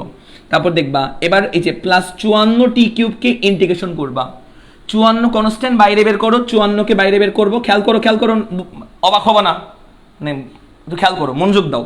54কে বাইরে বের করো, এই যে বাইরে বের করলাম, টি কিউবকে ইন্টিগ্রেশন করতে হবে, পাওয়ার 1 বাড়াবা, টি কিউব ছিল, পাওয়ার 1 বাড়লে কত হবে, টি টু দি পাওয়ার 4 হবে, উপরে তুমি 4 লিখছো, 4 দিয়ে ভাগ করে দাও।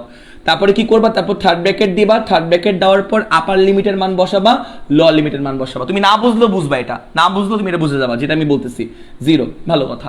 তারপরে খেয়াল করবা 72 কনস্ট্যান্ট, 72, তাহলে না, তাহলে 72-এর সাথে কিছু নাই, 72 কনস্ট্যান্ট, এই যে 72কে বাইরে বের করলাম, 72কে বাইরে বের করলাম, ভিতরে কিছু নাই, তাহলে কিছু নাই কি ইন্টিগ্রেশন করলে হয় হচ্ছে টি হয়, 72t লিখবা, 72t, ঠিক আছে, 72t লিখবা। মানে ব্যাপারটা হচ্ছে এরকম যে ইন্টিগ্রেশন অফ, মনে করে এমন কিছু আছে, এমন কিছু একটা সংখ্যা 2 ইন্টু ডিটি, এটাকে আমরা ইন্টিগ্রেশন করতেছি, তাহলে 2কে বাইরে বের করলে ইন্টিগ্রেশন অফ ডিটি থাকবে, যার ফলে হবে 2 ইন্টু টি হবে, ডিটিকে ইন্টিগ্রেশন করলে হয় টি হয়, তাহলে এই জায়গায় 72t থাকবে, ইন্টিগ্রেশন যারা পড়ছো, তাহলে 72কে ইন্টিগ্রেশন করলে হবে 72t, এই যে 72t লিখলাম আমরা, দাঁড়া ওয়েট, এই যে 72t লিখলাম, 72কে ইন্টিগ্রেশন করলে হবে শুধুমাত্র 72t, 72কে ইন্টিগ্রেশন করলে হবে 72t, বুঝছো, 72কে 10কে ইন্টিগ্রেশন করলে হবে 10t, তাহলে 72কে ইন্টিগ্রেশন করলে হবে 72t, এই যে 72t লিখলাম, টি লেখার পরে থার্ড ব্র্যাকেট দিবা, তাহলে আপার লিমিটের মান বসাবে উপরে 4, লোয়ার লিমিটের মান বসাবা নিচে, বসালা।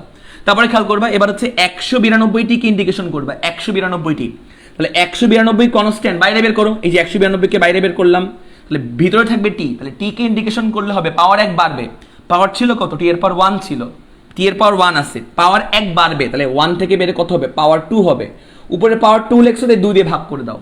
তাহলে এবার কি করবা, থার্ড ব্র্যাকেট দিবা, থার্ড ব্র্যাকেট দেওয়ার পর আপার লিমিট লিখবা থার্ড ব্র্যাকেটের উপরে, লোয়ার লিমিট লিখবা থার্ড ব্র্যাকেটের নিচে। তারপরে -72t স্কয়ারকে ইন্টিগ্রেশন করবা, -72কে বাইরে বের করে দাও, -72কে বাইরে বের করে দিলা, ভেতরে থাকলো টি স্কয়ারকে ইন্টিগ্রেশন করলে হবে টি স্কয়ার, তো টি স্কয়ার পাওয়ার 1 বাড়াবা, টি স্কয়ার থেকে পাওয়ার 1 বাড়ালে হবে টি টু দি পাওয়ার কিউব, যা লেখছো কিউব লেখছো, কিউব দিয়ে ভাগ করে দিবা। এরপর কি করবা, থার্ড ব্র্যাকেট দিবা, থার্ড ব্র্যাকেট দেওয়ার পর আপার লিমিটের মান হচ্ছে 4, লোয়ার লিমিটের মান 0। বলো এই লাইনটা বুঝছো কিনা, বলো এই লাইন বুঝছি কিনা,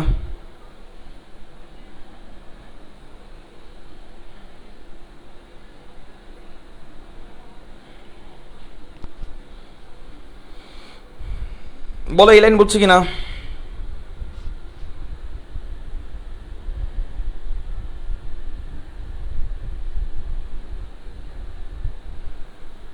একটু কমেন্টে জানাও এই লাইন বুঝছি কিনা, এই লাইন বুঝছি কিনা বলো, কমেন্টে জানাও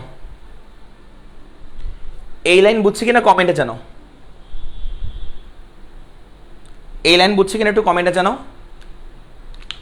এই লাইন বুঝতে পারছে কিনা,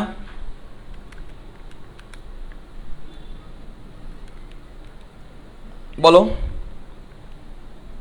একটু কমেন্টে জানাও।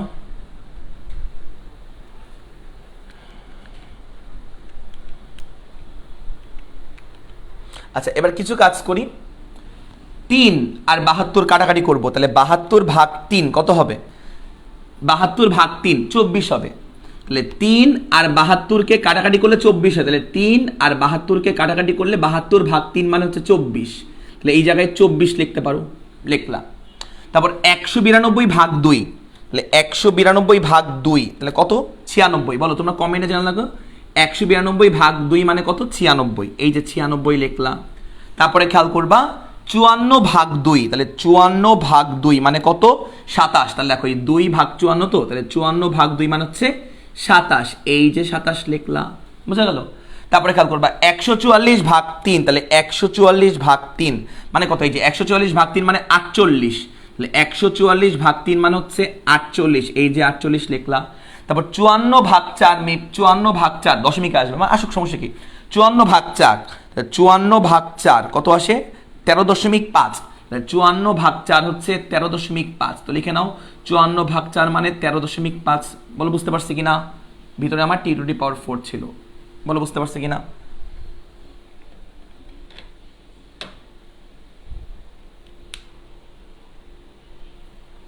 হ্যাঁ, ক্যালকুলেটারে করতে পারো, ডিরেক্টলি ক্যালকুলেটারে উত্তর বের করতে পারো, ওটাও করতে পারো। আমি জাস্ট ম্যানুয়াল প্রসেসটা শিখাই, তোমাদের উপকার হবে। হয়ে গেল, অঙ্ক হয়ে গেছে। এবার কি করবা? এবারে টি এর জায়গায় একবার আপার লিমিটের মান বসাবা, তারপর লোয়ার লিমিটের মান বসাবা। তাহলে বসাই ফেলো, উত্তর চলে আসবে। তাহলে খেয়াল করবা W is equal two 27 T square. তো তাহলে টি এর জায়গায় একবার আপার লিমিটের মান বসাবা, সূত্রের মাইনাস, তারপর টি এর জায়গায় লোয়ার লিমিটের মান বসাবা। তাহলে টি এর জায়গায় আপার লিমিটের মান বসাও, তাহলে 4 টি স্কোয়ার মানে 4 স্কোয়ার মাইনাস লোয়ার লিমিটের মানে স্কোয়ার মানে কত? 0 স্কোয়ার। ঠিক আছে, তাহলে মাইনাস 48। এবার কি করবা? এই টি কিউব, টি এর জায়গায় আপার লিমিটের মান বসাবা, তাহলে কত হবে? 4 কিউব মাইনাস টি এর জায়গায় লোয়ার লিমিটের মান বসাবা, 0 কিউব মানে 0 প্লাস 13.5 ইন্টু এই টি এর জায়গায় একবার আপার লিমিটের মান বসাবা, t⁴ তো আপার লিমিটের মান বসাবা 4⁴ টি এর জায়গায়, মাইনাস টি এর জায়গায় লোয়ার লিমিটের মান বসাবা 0⁴, বুঝে গেছে? প্লাস এই যে 72 টি এর জায়গায় একবার আপার লিমিটের মান বসাবা, টি আছে, একলাই টি আছে, আপার লিমিটের মান বসাও টি এর জায়গায় 4 মানে t⁴ মানে 4⁴ টি এর জায়গায় আপার লিমিটের মান বসাও 4 মাইনাস টি এর জায়গায় লোয়ার লিমিটের মান বসাও 0 প্লাস 96 টি স্কোয়ার। তো টি এর জায়গায় আপার লিমিটের মান বসাও, টি এর জায়গায় আপার লিমিটের মান বসাও, কত হবে? টি স্কোয়ার তো 4 স্কোয়ার মাইনাস টি এর জায়গায় লোয়ার লিমিটের মান বসাও, কত হবে? 0 স্কোয়ার। তারপরে মাইনাস 24 ইন্টু, খেয়াল করবা 24 ইন্টু টি কিউব। তো টি এর জায়গায় আপার লিমিটের মান বসাও, টি কিউব তো টি কিউব আপার লিমিটের মান বসাও 4 কিউব মাইনাস টি এর জায়গায় লোয়ার লিমিটের মান বসাও 0 কিউব। যা আসবে তত হচ্ছে উত্তর, ডাব্লু যা আসবে তত হচ্ছে জল। এটা আমাদের বুয়েটের প্রশ্ন। বলো বুঝতে পারছি কিনা? বলো বুঝতে পারলাম কিনা?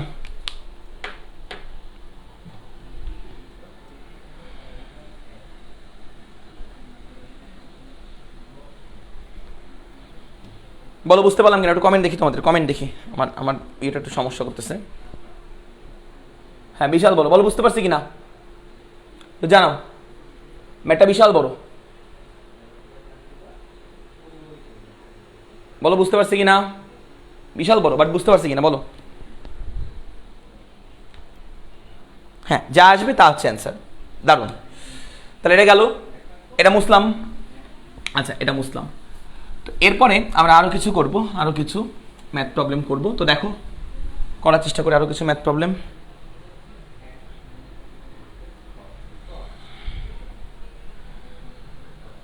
ওকে,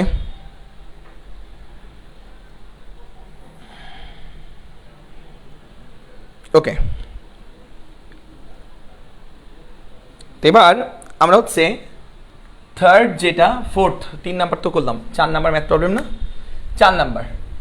তো দেখো 4 নাম্বার ম্যাথ প্রবলেম, 4 নাম্বার যেটা, 4 নাম্বার লিখবা যে একটি রাইফেলের গুলি, লেখে নাও। এটা বুয়েট 2012 সালের প্রশ্ন।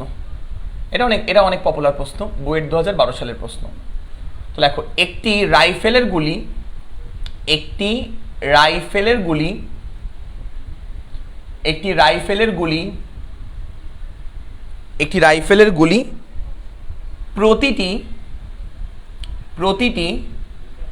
5 সেন্টিমিটার পুরু, প্রতিটি 5 সেন্টিমিটার পুরুত্বের দুটি কাঠের তক্তাকে ভেদ করতে পারে। দুইটি কাঠের তক্তাকে ভেদ করতে পারে, তক্তাকে ভেদ করতে পারে, ভেদ করতে পারে। তারপর লিখবা যে এবং পৃথকভাবে, এবং পৃথকভাবে, এবং পৃথকভাবে কোনো একটি, কোনো একটি দেয়ালের মধ্যে, আমি একটু ঠান্ডা পানি দিতাম, কোনো একটি দেয়ালের মধ্যে,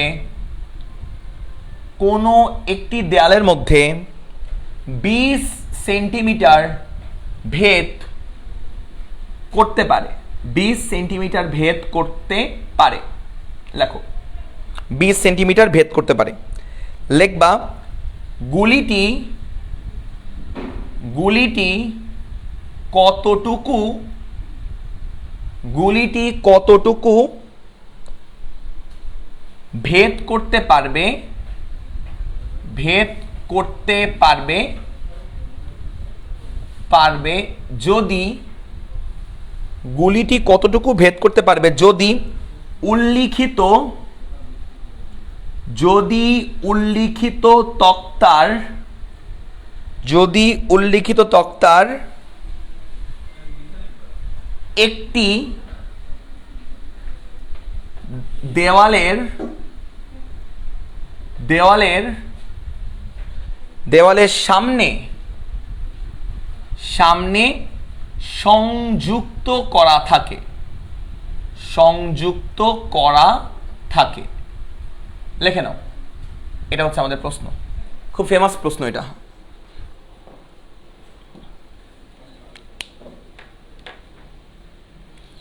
যা আসবে তা হচ্ছে উত্তর, লিখে নাও, খুব ফেমাস প্রশ্ন। পানি দিছো? পানি দিতে বলো, শুনো নাই, চলে বললাম এত। হ্যাঁ তো খেয়াল করবা, ঠান্ডা ঠান্ডা ঠান্ডা, এই পানি খাওয়াতে না খাওয়াবে। তো একটি রাইফেলের গুলি প্রতিটি 5 সেন্টিমিটার পুরুত্বের দুটি কাঠের তক্তাকে ভেদ করতে পারে।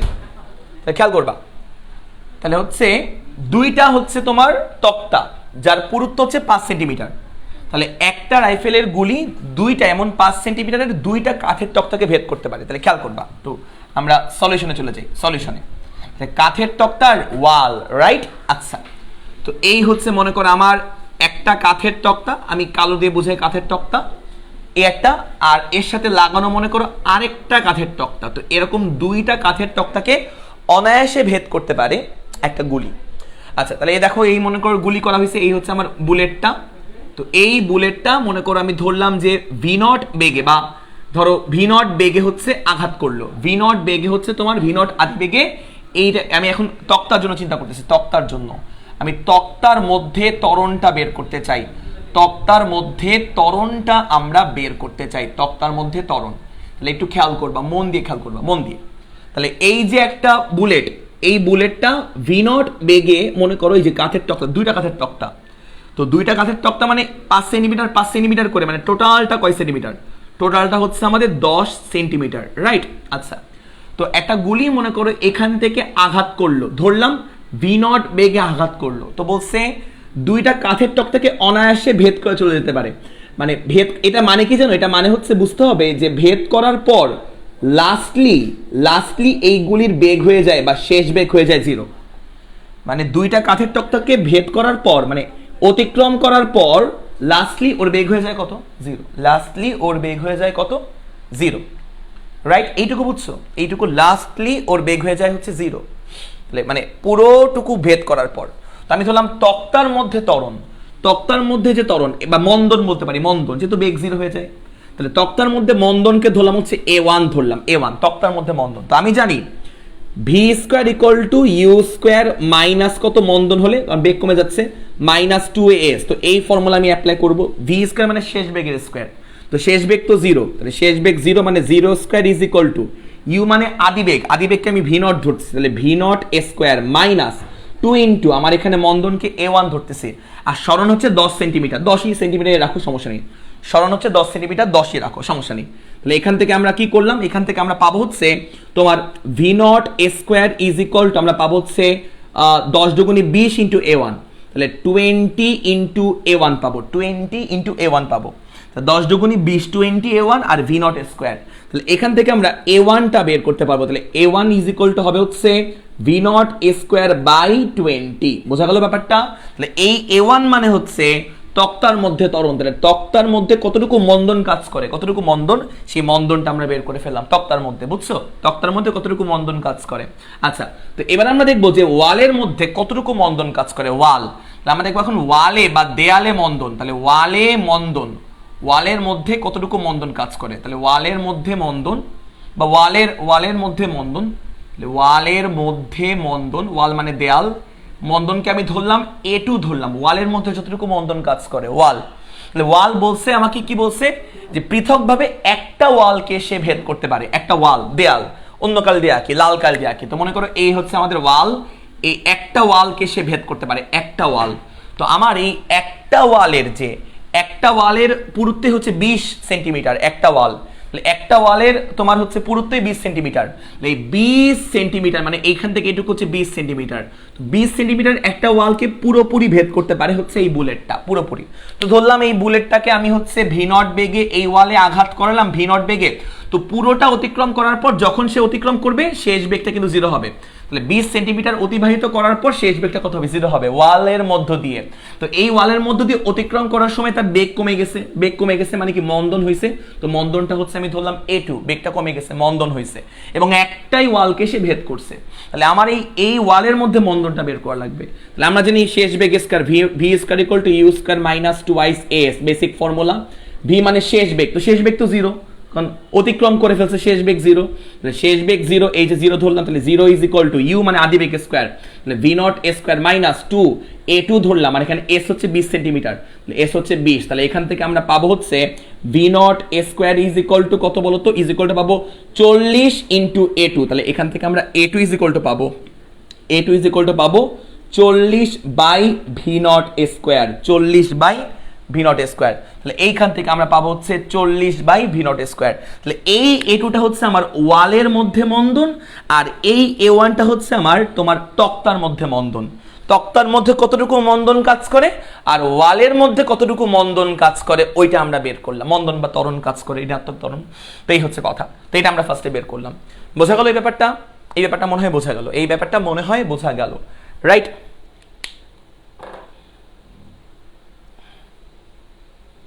তো এই ব্যাপারটা মনে হয় বোঝা গেল, এই ব্যাপারটা মনে হয় বোঝা গেল। আচ্ছা, তো আমরা এখন বের করব যে এটা তো আমার একটা তক্তা, এটা আমার প্রথম তক্তা, এটা আমার দ্বিতীয় তক্তা।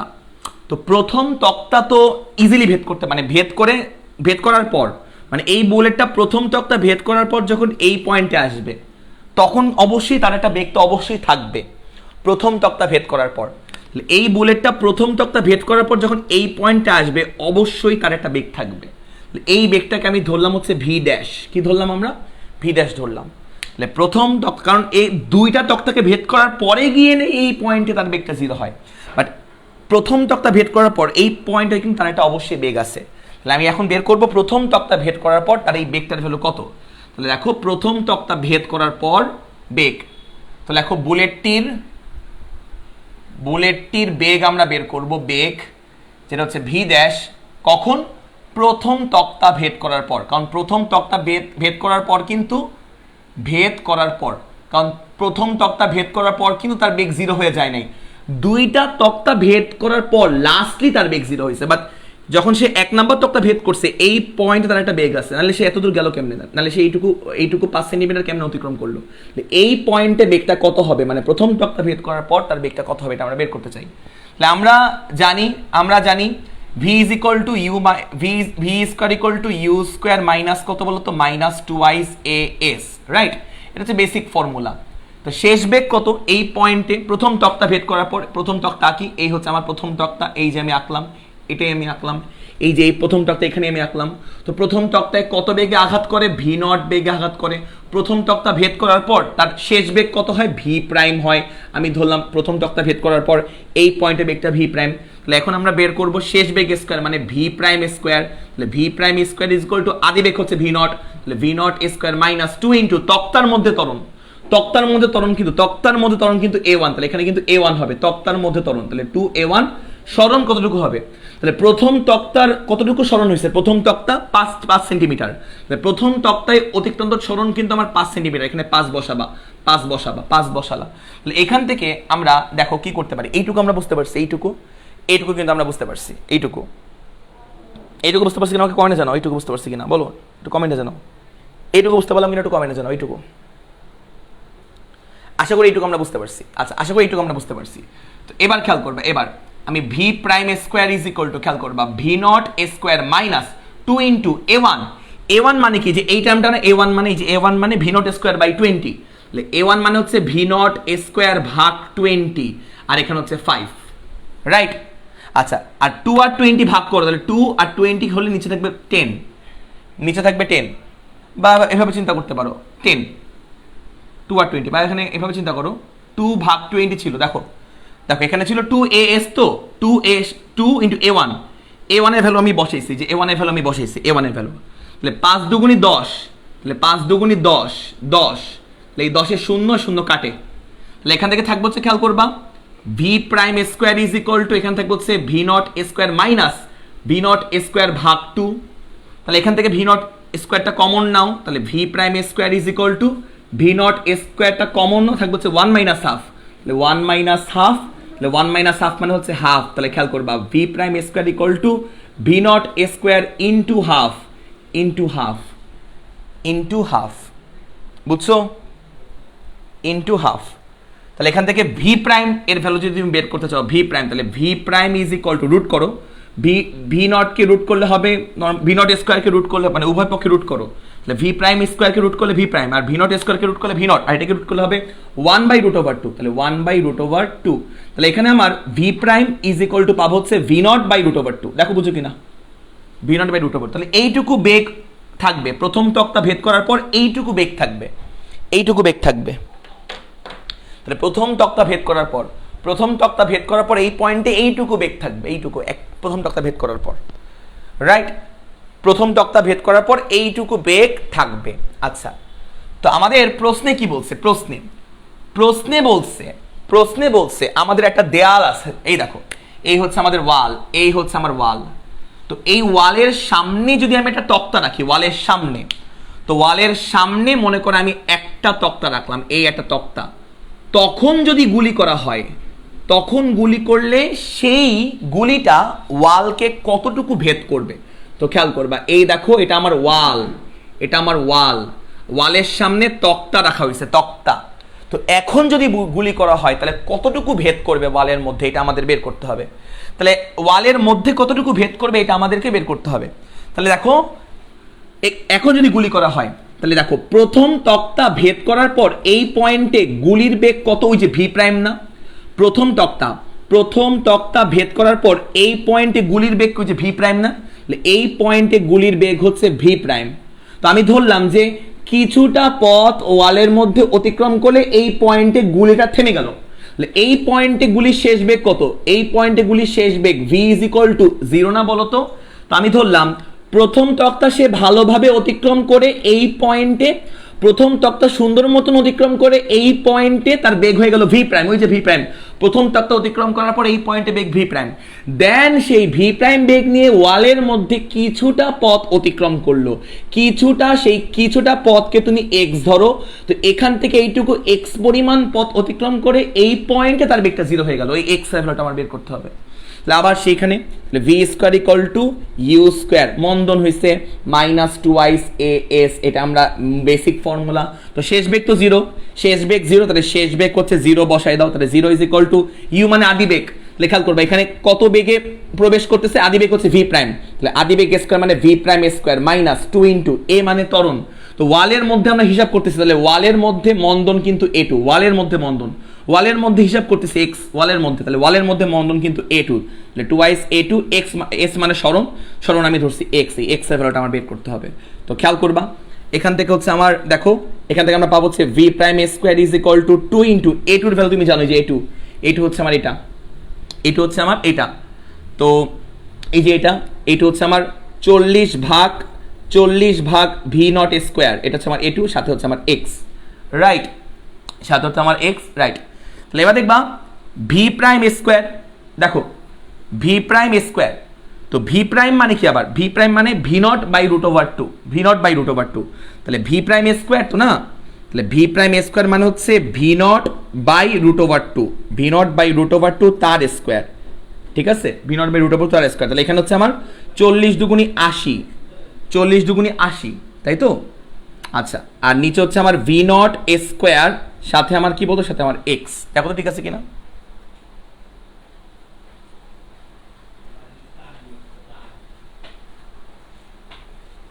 দেখো তো ঠিক আছে কিনা।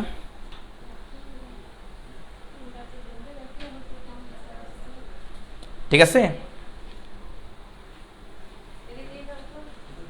আচ্ছা এই জায়গায় মেবি আমি একটু ভুল করছি, এই জায়গায় মেবি একটু ভুল করছি, তাই তো বলি, এই জায়গায় একটু ভুল করছি। দেখো এই জায়গায় এ টু ইজ ইকুয়াল টু হবে, হচ্ছে ভি নট স্কোয়ার বাই 40, তাই তো বলি, মিললে না কেন? হ্যাঁ এটা একটু ভুল করছি, দেখো ঠিক করে নাও। A two is equal two হবে ভি নট স্কোয়ার বাই 40, ঠিক করে নাও।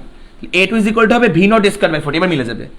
ভি নট স্কোয়ার বাই 40 লিখে নাও, A two is equal to just পক্ষান্তরে একটু ভুল হয়েছিল, ভি নট স্কোয়ার বাই 40, এবার মিলে যাবে। এবার তাহলে এবার হচ্ছে আমার এই জায়গায় থাকবে হচ্ছে, খেয়াল করবা, এই জায়গায় আমার থাকবে কত, এই জায়গায় 2 আর 40 ভাগ করলে 20, তাহলে ভি নট স্কোয়ার ভাগ 20, সাথে হচ্ছে আমার এক্স।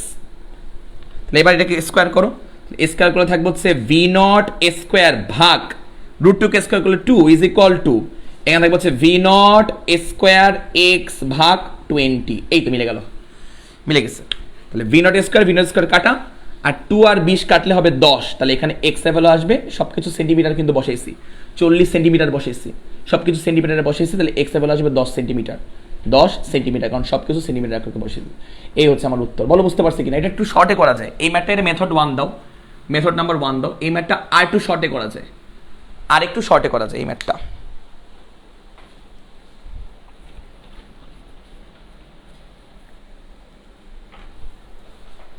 এই ম্যাথটা আর একটু শর্ট আসে, হ্যাঁ এত বড় ম্যাথ, এটা আমি অল্প সময় করে শিখাচ্ছি, এটা আর একটু শর্টে করা যায়।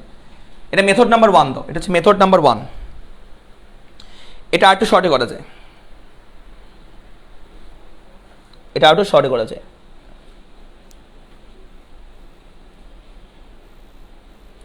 এটা আর একটু শর্টে করা যায়।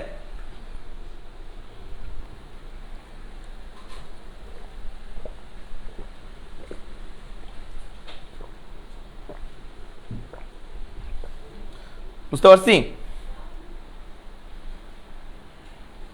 বুঝতে পারছি। আচ্ছা, তো এটার মেথড নাম্বার 2 দেখো, এটা অনেক 3 লাইনের অঙ্ক। তো মেথড নাম্বার 2 দেখো, স্পেশাল রকস্টার মেথড লেখো, method number 2, but method number 1 দিয়ে ফিল পাওয়া যায়, মেথড নাম্বার 1 দিয়ে ফিল পাওয়া যায়। এখন লেখো রকস্টার মেথড, এই ম্যাথটা আমরা রকস্টার মেথডে করব, রকস্টার মেথড। তো লেখো 3 লাইনে, খেয়াল করবা, খেয়াল করবা, মন দিয়ে খেয়াল করবা। তো বুলেটটা এটা নির্দিষ্ট বেগে আঘাত করতেছিল, মনে করো এই যে দুটো তক্তা, এই দুটো তক্তা, খেয়াল করবা, দুইটা কাঠের তক্তা। তো খেয়াল করবা, তো বুলেটটা অবশ্যই একটা নির্দিষ্ট গতি শক্তি নিয়ে আসতেছিল, দুইটা কাঠের তক্তা, দেখো দুইটা কাঠের তক্তা, তাহলে বুলেটটা অবশ্যই নির্দিষ্ট বেগে, যে ভিনট বেগে আঘাত করতেছিল, তাহলে ভিনট বেগের জন্য অবশ্যই বুলেটের একটা নির্দিষ্ট গতিশক্তি ছিল, ধরলাম ইকে, তাহলে ইকে হচ্ছে আমার বুলেটের গতিশক্তি, বুলেটের গতিশক্তি, বুলেটের গতিশক্তি। দেখো 3 লাইনে উত্তর হয়ে যাবে, বুলেটের গতিশক্তি, রাইট।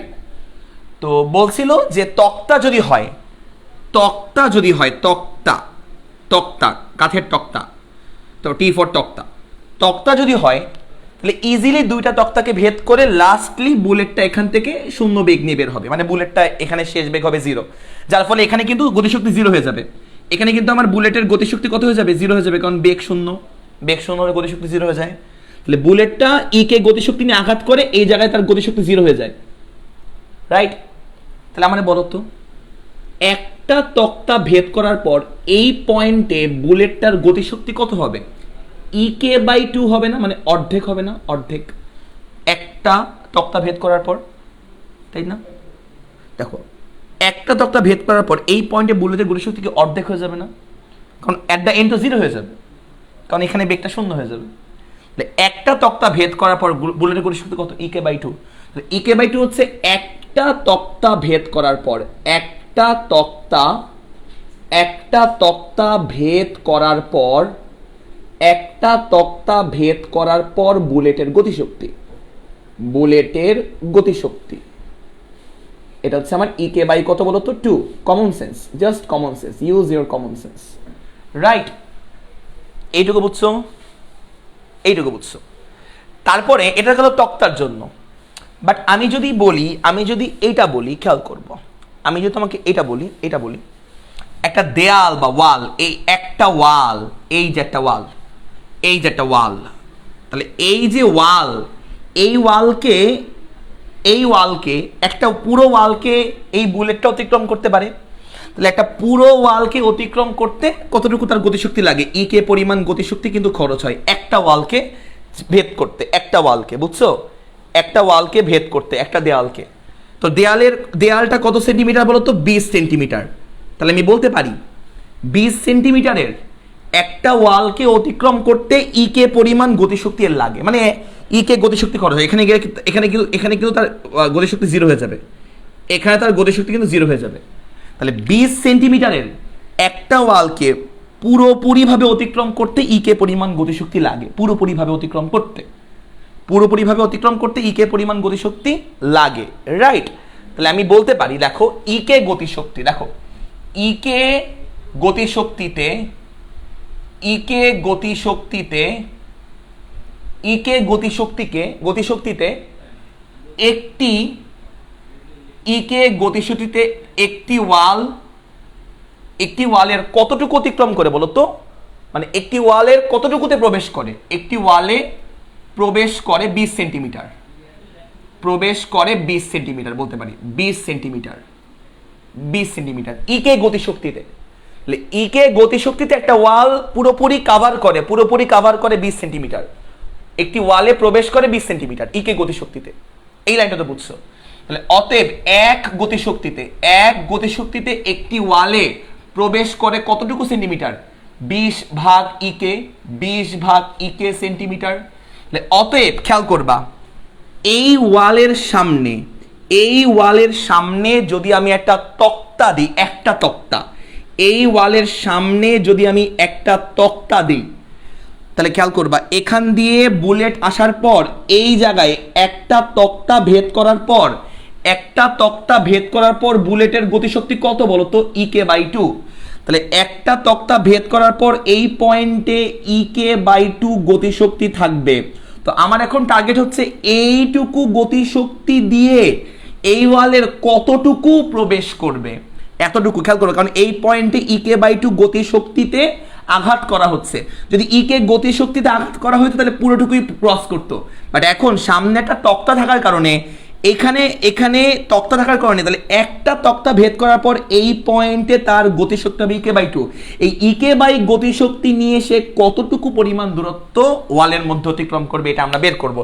অতএব ইকে বাই 2, অতএব ইকে বাই 2 গতিশক্তি নিয়ে একটি ওয়ালে কতটুকু প্রবেশ করে, খেয়াল করবা কতটুকু প্রবেশ করে। দেখো আমরা লিখতে পারবো হচ্ছে ইকে বাই 2 ইন্টু 20 ভাগ ইকে। দেখো খেয়াল করবা, একবারে যদি আমি করি ইকে বাই 2, তো না, ইকে বাই 2 ইন্টু 20 ভাগ কত বলো তো? 20 ভাগ ইকে, জাস্ট ঐকিক নিয়ম, এত সেন্টিমিটার। ইকে বাই 2 উপর চলে যাবে, ইকে বাই 2 আর হচ্ছে 20 ভাগ ইকে। তাহলে এখান থেকে দেখো কাটাকাটি করো, ইকে কাটাকাটি করো, তাহলে 20 ভাগ 2 মানে 10 সেন্টিমিটার মিলে গেল। এটা হচ্ছে আমার উত্তর। দেখো 3 লাইন উত্তর হয়ে গেল, 1 2 3 লাইন উত্তর হয়ে গেল। একটু চিন্তা করা লাগছে, 3 লাইন উত্তর হয়ে গেল। বোঝা গেছে কিনা বলো?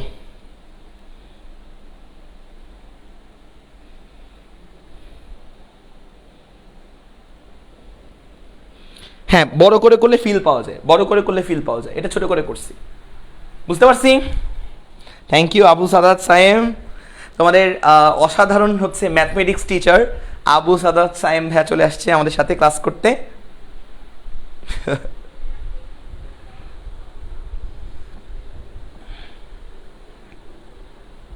বুঝলাম, বুঝতে পারছি না ম্যাথটা, আশা করি বুঝতে পারছি। ম্যাথটা আশা করি বুঝতে পারছি।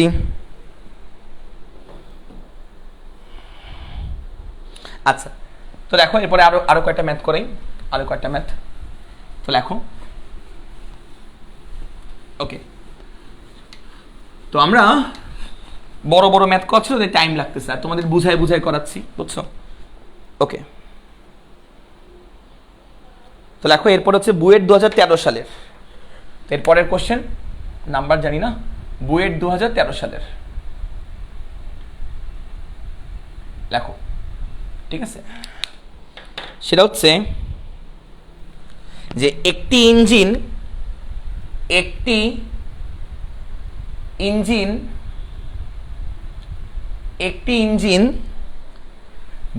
200 মিটার গভীরে 200 মিটার গভীরে কূপ হতে 200 মিটার গভীরের কূপ হতে প্রতি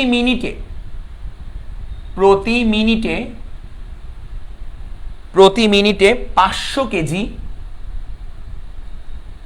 কেজি পানি উত্তোলন করে।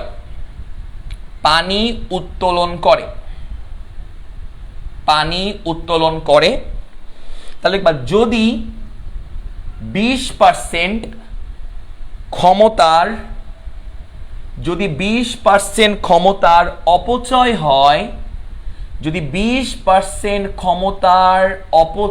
হয়, ঠিক আছে,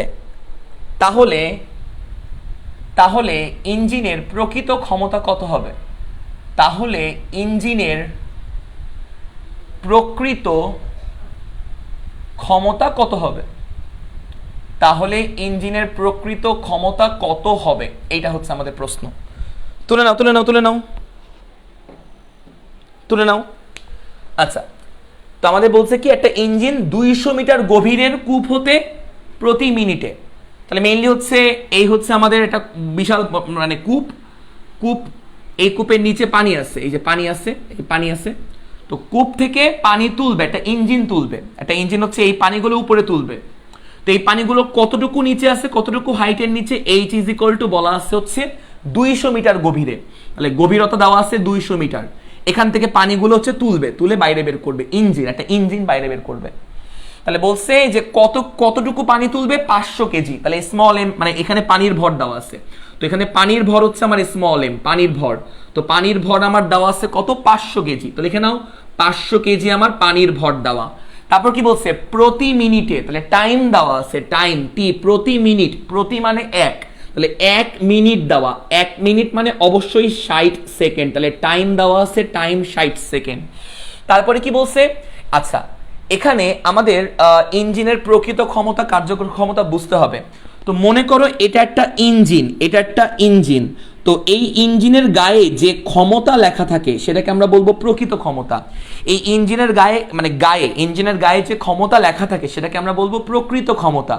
বাট মনে করো ইঞ্জিনের গায়ে যতটুকু ক্ষমতা লেখা থাকে, ইঞ্জিনটা ততটুকু ক্ষমতা আমাদের আউটপুট হিসেবে দিতে পারে না, যান্ত্রিক কিছু ত্রুটির কারণে। যতটুকু ক্ষমতা ইঞ্জিনের গায়ে লেখা থাকে আউটপুট হিসেবে আমরা ইঞ্জিনের কাছ থেকে কিন্তু ততটুকু ক্ষমতা পাই না, বুঝছো? মনে করো হচ্ছে ইঞ্জিনের গায়ে ধরো লেখা আছে, ধরো 200 ওয়াট লেখা আছে ক্ষমতা, এটা ইঞ্জিনের গায়ে লেখা আছে। তো ইঞ্জিনের গায়ে যে ক্ষমতা লেখা থাকে ওটাকে আমরা বলি হচ্ছে পি ইনপুট। কি দেওয়া থাকে? P input. বাট আউটপুট হিসেবে আমরা অ্যাকচুয়ালি 200 ওয়াট পাবো না।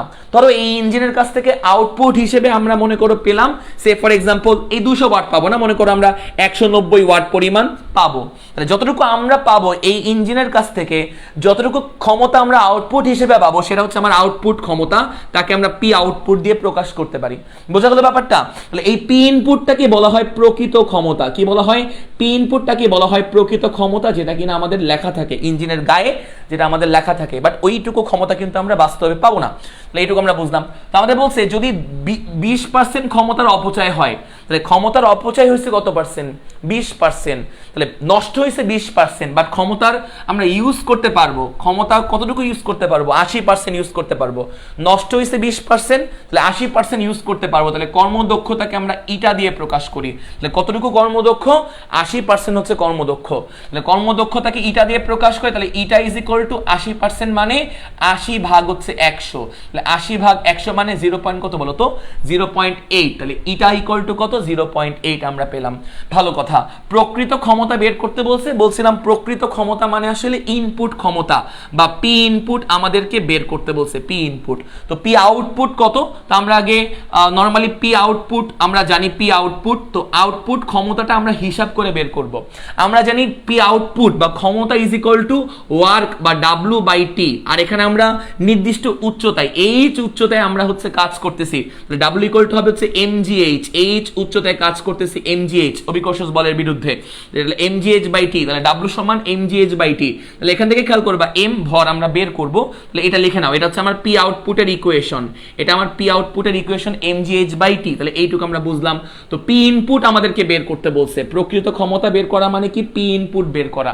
তো আমরা ইটার ফর্মুলা জানি, ইটা, তাহলে অতএব eta is equal to formula আমরা জানি হচ্ছে output by input, P output by কি বলতো? P input. তাহলে এখান থেকে খেয়াল করবা, এখান থেকে আমরা বের করতে চাই পি ইনপুটের ভ্যালু, তাহলে এখান থেকে পি ইনপুটের ভ্যালু বের করতে চাই, তাহলে P input equal to P output ভাগ হচ্ছে ইটা। দেখো কত সহজ ম্যাথ আমাদের বুয়েটে আসছে। তাহলে পি আউটপুট কত?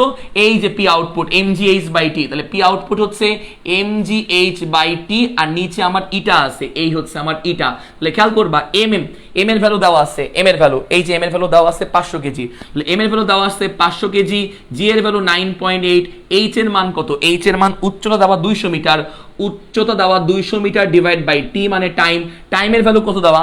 টাইমের ভ্যালু দেওয়া 1 মিনিট মানে 60 সেকেন্ড, 60 ইন্টু ইটা হচ্ছে আমার 0.8, এইটা আমার 0.8। তাহলে এখান থেকে আমরা বাম পক্ষে ভুলে যাও না, বাম পক্ষে পি ইনপুট ছিল, আমরা পি ইনপুটের মানটা বের করতেছি, তাহলে অতএব এখান থেকে আমরা পি ইনপুটের মানটা বের করতে পারবো। তাহলে পি ইনপুট সামথিং ওয়াট আসবে, দেখো সামথিং ওয়াট আসবে। তো ওয়াটের এই মানটাকে 746 দিয়ে ভাগ করলে হর্স পাওয়ারে পাবা। বলো কত আসছে?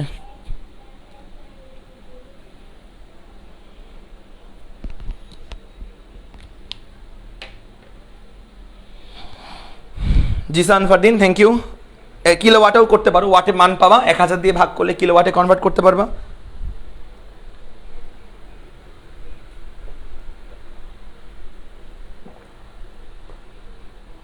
দেখছো হসবার চাও নেই, এমনি এমনি বের করলাম, হসবার চাও নেই, চাই নাই, বের করলাম এমনি এমনি বললাম। দেখছো কত সহজ ম্যাথ, বইটা কিন্তু সহজ ম্যাথও আসে, সহজ ম্যাথগুলো আমাদের করতে হবে, সহজ ম্যাথগুলো আমাদের করতে হবে। মুসলাম তো আমাদের সহজ ম্যাথ আমাদের অবশ্যই করতে হবে। তো আরেকটা প্রবলেম আমরা দেখতে পারি, আরেকটা প্রবলেম, তো আরেকটা প্রবলেম দেখো, আরেকটা প্রবলেম, এটাও আমাদের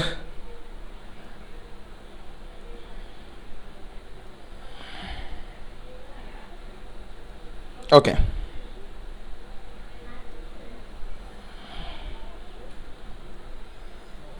আরেকটা প্রবলেম লেখো, বুয়েট 2011 সালের প্রশ্ন, তাহলে বুয়েট 2011, তো লেখো একটি জলবিদ্যুৎ বাঁধের উচ্চতা, একটি জলবিদ্যুৎ, অনেক সময় প্রশ্নর কথা দিয়ে ভরকাই দিবে, বাট ভয় পাবা না।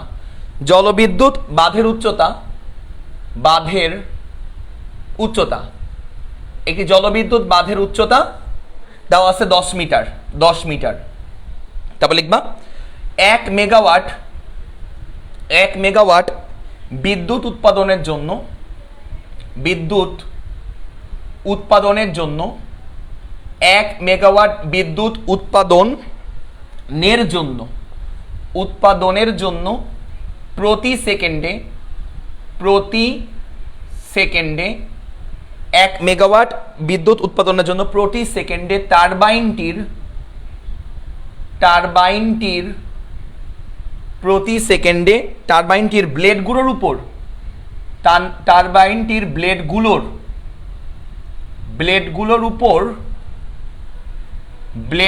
উপর কত কিলোগ্রাম মানে কেজি, কত কিলোগ্রাম পানি কত কিলোগ্রাম পানি পড়তে হবে, পানি পড়তে হবে, লিখে নাও।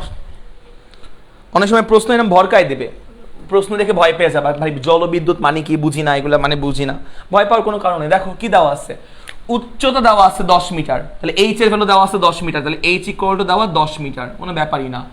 1 মেগাওয়াট, মেগাওয়াট ওয়াট ক্ষমতার একক, তাহলে 1 মেগাওয়াট, তাহলে বিদ্যুৎ উৎপাদনের ক্ষমতা হচ্ছে 1 মেগাওয়াট, তাহলে 1 মেগাওয়াট, তাহলে 1 মেগাওয়াট মানে কি, 1 মেগাওয়াট মানে হচ্ছে 1 এর সাথে 10 টু দি পাওয়ার 6 গুণ দিবা, তাহলে এত ওয়াট, তাহলে 1 মেগাওয়াট মানে 1 into 10 to the power 6 watt.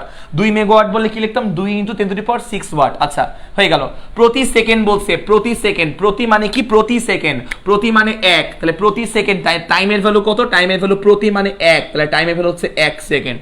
তারপর বলছে কত কিলোগ্রাম, কিলোগ্রাম মানে কেজি, কত কিলোগ্রাম পানির পরিমাণ চাইছে, স্মল এম চাইছে, তাহলে স্মল এম এর ভ্যালু আমাদেরকে বের করতে হবে, তাহলে একদম সোজা ম্যাথ, এই সোজা ম্যাথ আমাদের বইটা আসছে। তাহলে অতএব পি ইজ ইকুয়াল টু কি বলতো, P is equal to mgh by হচ্ছে w বাই টি, w মানে mgh বাই টি, তাহলে এখান থেকে m বের করবো, তাহলে এখান থেকে আমরা m ইজ ইকুয়াল টু পাবো হচ্ছে পিটি ডিভাইড বাই কি বলতো, পিটি ডিভাইড বাই জিএইচ, তো এখানে পিটি বাই জিএস সব মান টান বসে তুমি এম বের করতে পারবা। M is equal to P, P মানে ক্ষমতা, তাহলে 1 into 10 to the power 6 into T মানে 1 সেকেন্ড ডিভাইড বাই জি হচ্ছে 9.8, আর এইচ হচ্ছে আমার উচ্চতা কত মিটার, 10 মিটার, তাহলে এখান থেকে আমরা m is equal to something কতটুকু কেজি আমাদের পানি লাগবে ওটা আমরা বের করতে পারবো, তাহলে এখান থেকে আমরা এম বের করতে পারবো, লিখে নাও।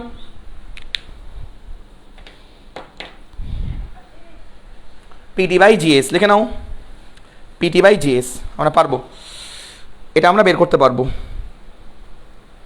দেখছো প্রশ্ন দেখে একটু ভরকায় গেছিল না, প্রশ্ন দেখে কিন্তু একটু ভরকায় যাওয়ার কথা, প্রশ্ন দেখে একটু ভরকায় যাওয়ার কথা। পরের ম্যাথ আগে দেখো, এটা বুঝতে পারছি কিনা, তো এর পরের ম্যাথ লেখো, পরের ম্যাথ, পরের ম্যাথটাও 2011 সালে আসছিল, তো লেখো বুয়েট 2011। আমি খালি বুয়েটের প্রশ্ন সলভ করাবো, হ্যাঁ, আর এগুলা অনেক কুয়েটেও আসছে সিমিলার টাইপের, তো আমি খালি বুয়েটের প্রশ্ন সলভ করাবো, তাহলে খেয়াল করবা। তো এবার হচ্ছে 1200 কেজি, 1200 কেজি ভরের, 1200 কেজি ভরের একটি গাড়ির ইঞ্জিনের ক্ষমতা, একটি গাড়ির ইঞ্জিনের ক্ষমতা, গাড়ির ইঞ্জিনের ক্ষমতা, ইঞ্জিন এর ক্ষমতা, গাড়ির ইঞ্জিনের ক্ষমতা 134.05 হর্স পাওয়ার অশ্ব ক্ষমতা, এবং কর্মদক্ষতা, এবং ইটা, কর্মদক্ষতাকে আমরা ইটা দিয়ে প্রকাশ করি, তাহলে এবং কর্মদক্ষতা 90%, এবং কর্মদক্ষতা 90%। তাহলে এবার গাড়িটিকে স্থির অবস্থা হতে, গাড়িটিকে স্থির অবস্থা হতে, স্থির অবস্থা হতে, গাড়িটিকে স্থির অবস্থা হতে, স্থির অবস্থা হতে 30 মিটার পার সেকেন্ড বেগে, 30 মিটার পার সেকেন্ড বেগে, 30 মিটার পার সেকেন্ড বেগে আনতে কত সময় লাগবে, আনতে কত সময় লাগবে, আনতে কত সময় লাগবে। ফারদিন একটু অ্যাসপেক্ট সিরিজের বইটা দাও তো। আল্লাহ, তোমাদের গ্রুপে একটা গাইডের নাম বলে ফেললাম, সরি, ঠিক আছে, এনিওয়ে নো প্রবলেম, এখনো প্রমোট না, হ্যাঁ, প্রমোশনের কোনো কিছু না, যাই হোক, ঠিক আছে। নর্মালি বেশিরভাগ ক্লাস প্রাইভেট গ্রুপে না হয়, তো ওইসব গ্রুপে সমস্যা নেই, ঠিক আছে। দেখলাম তাহলে 1200 কেজি ভরের একটি গাড়ির ইঞ্জিনের ক্ষমতা এত হর্স পাওয়ার, কর্মদক্ষতা দেওয়া আছে, গাড়িটিকে স্থির অবস্থা হতে এত বেগে আনতে কত সময় লাগবে, তাহলে আমরা বের করি। তাহলে আমরা সলিউশনে চলে যাই, সলিউশনে, তাহলে খেয়াল করবা, খেয়াল, সেটা হচ্ছে 1200 কেজি ভরের একটা গাড়ি, তাহলে আঁকো, মোটামুটি একটা চিত্র আঁকো, হালকা চিত্র আঁকো। তো একটা গাড়ি, এই মনে করে আমাদের গাড়ি, তো এই গাড়ির ভর আমার দেওয়া আছে 1200 কেজি, তাহলে গাড়ির ভর আমার দেওয়া এম ইকুয়াল টু হচ্ছে 1200 কেজি, ভালো কথা। তো বলছে স্থির অবস্থা হতে, মানে ইউ ইকুয়াল টু কত, 0, স্থির অবস্থা হতে, এই গাড়িটা গতিশীল হচ্ছে স্থির অবস্থা হতে।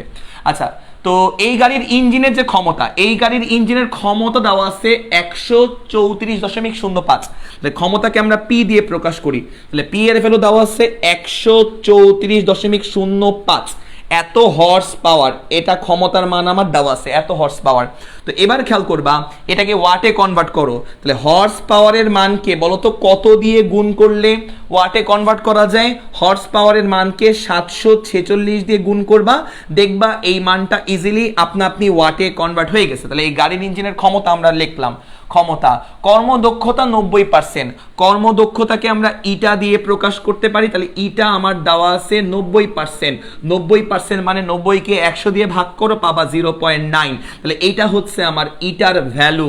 তারপরে কি স্থির অবস্থা হতে আদিবেগ 0, কত বেগে আনবো? 30 মিটার পার সেকেন্ড বেগে, তাহলে গাড়ির শেষ বেগ হবে কত? গাড়ির শেষ বেগ বা ফাইনাল ভেলোসিটি হবে হচ্ছে আমার 30 মিটার পার সেকেন্ড, হবে হচ্ছে আমার গাড়ির ফাইনাল ভেলোসিটি। তাহলে এইরকম সিচুয়েশনের জন্য আমরা কি করব, কত সময় লাগবে, কত সময় মানে এই গাড়িটা 0 থেকে এই 30 তে পৌঁছাতে তার টাইমটা কত লাগবে এটা আমরা বের করতে চাই। তো এটা মানে ইনফরমেশন দেওয়া আছে, এটা আমরা বের করতে চাই। তো আমরা জানি হচ্ছে ইটা কর্মদক্ষতা, ইটা কর্মদক্ষতা, ইটা তাই না, কর্মদক্ষতা ইটা। তাহলে এখান থেকে আমরা কেমন নাম করে করবো, কেমন নাম করে করবো, দেখো তো কর্মদক্ষতা 90% দেওয়া, কিভাবে করবো বলো, কিভাবে করা যায়, কিভাবে করা যায় বলো, কিভাবে করা যায় বলো, অঙ্কটা কিভাবে করা যায় বলো, কিভাবে করা যায় বলো, অঙ্কটা আমরা কিভাবে করতে পারি বলো, বলো।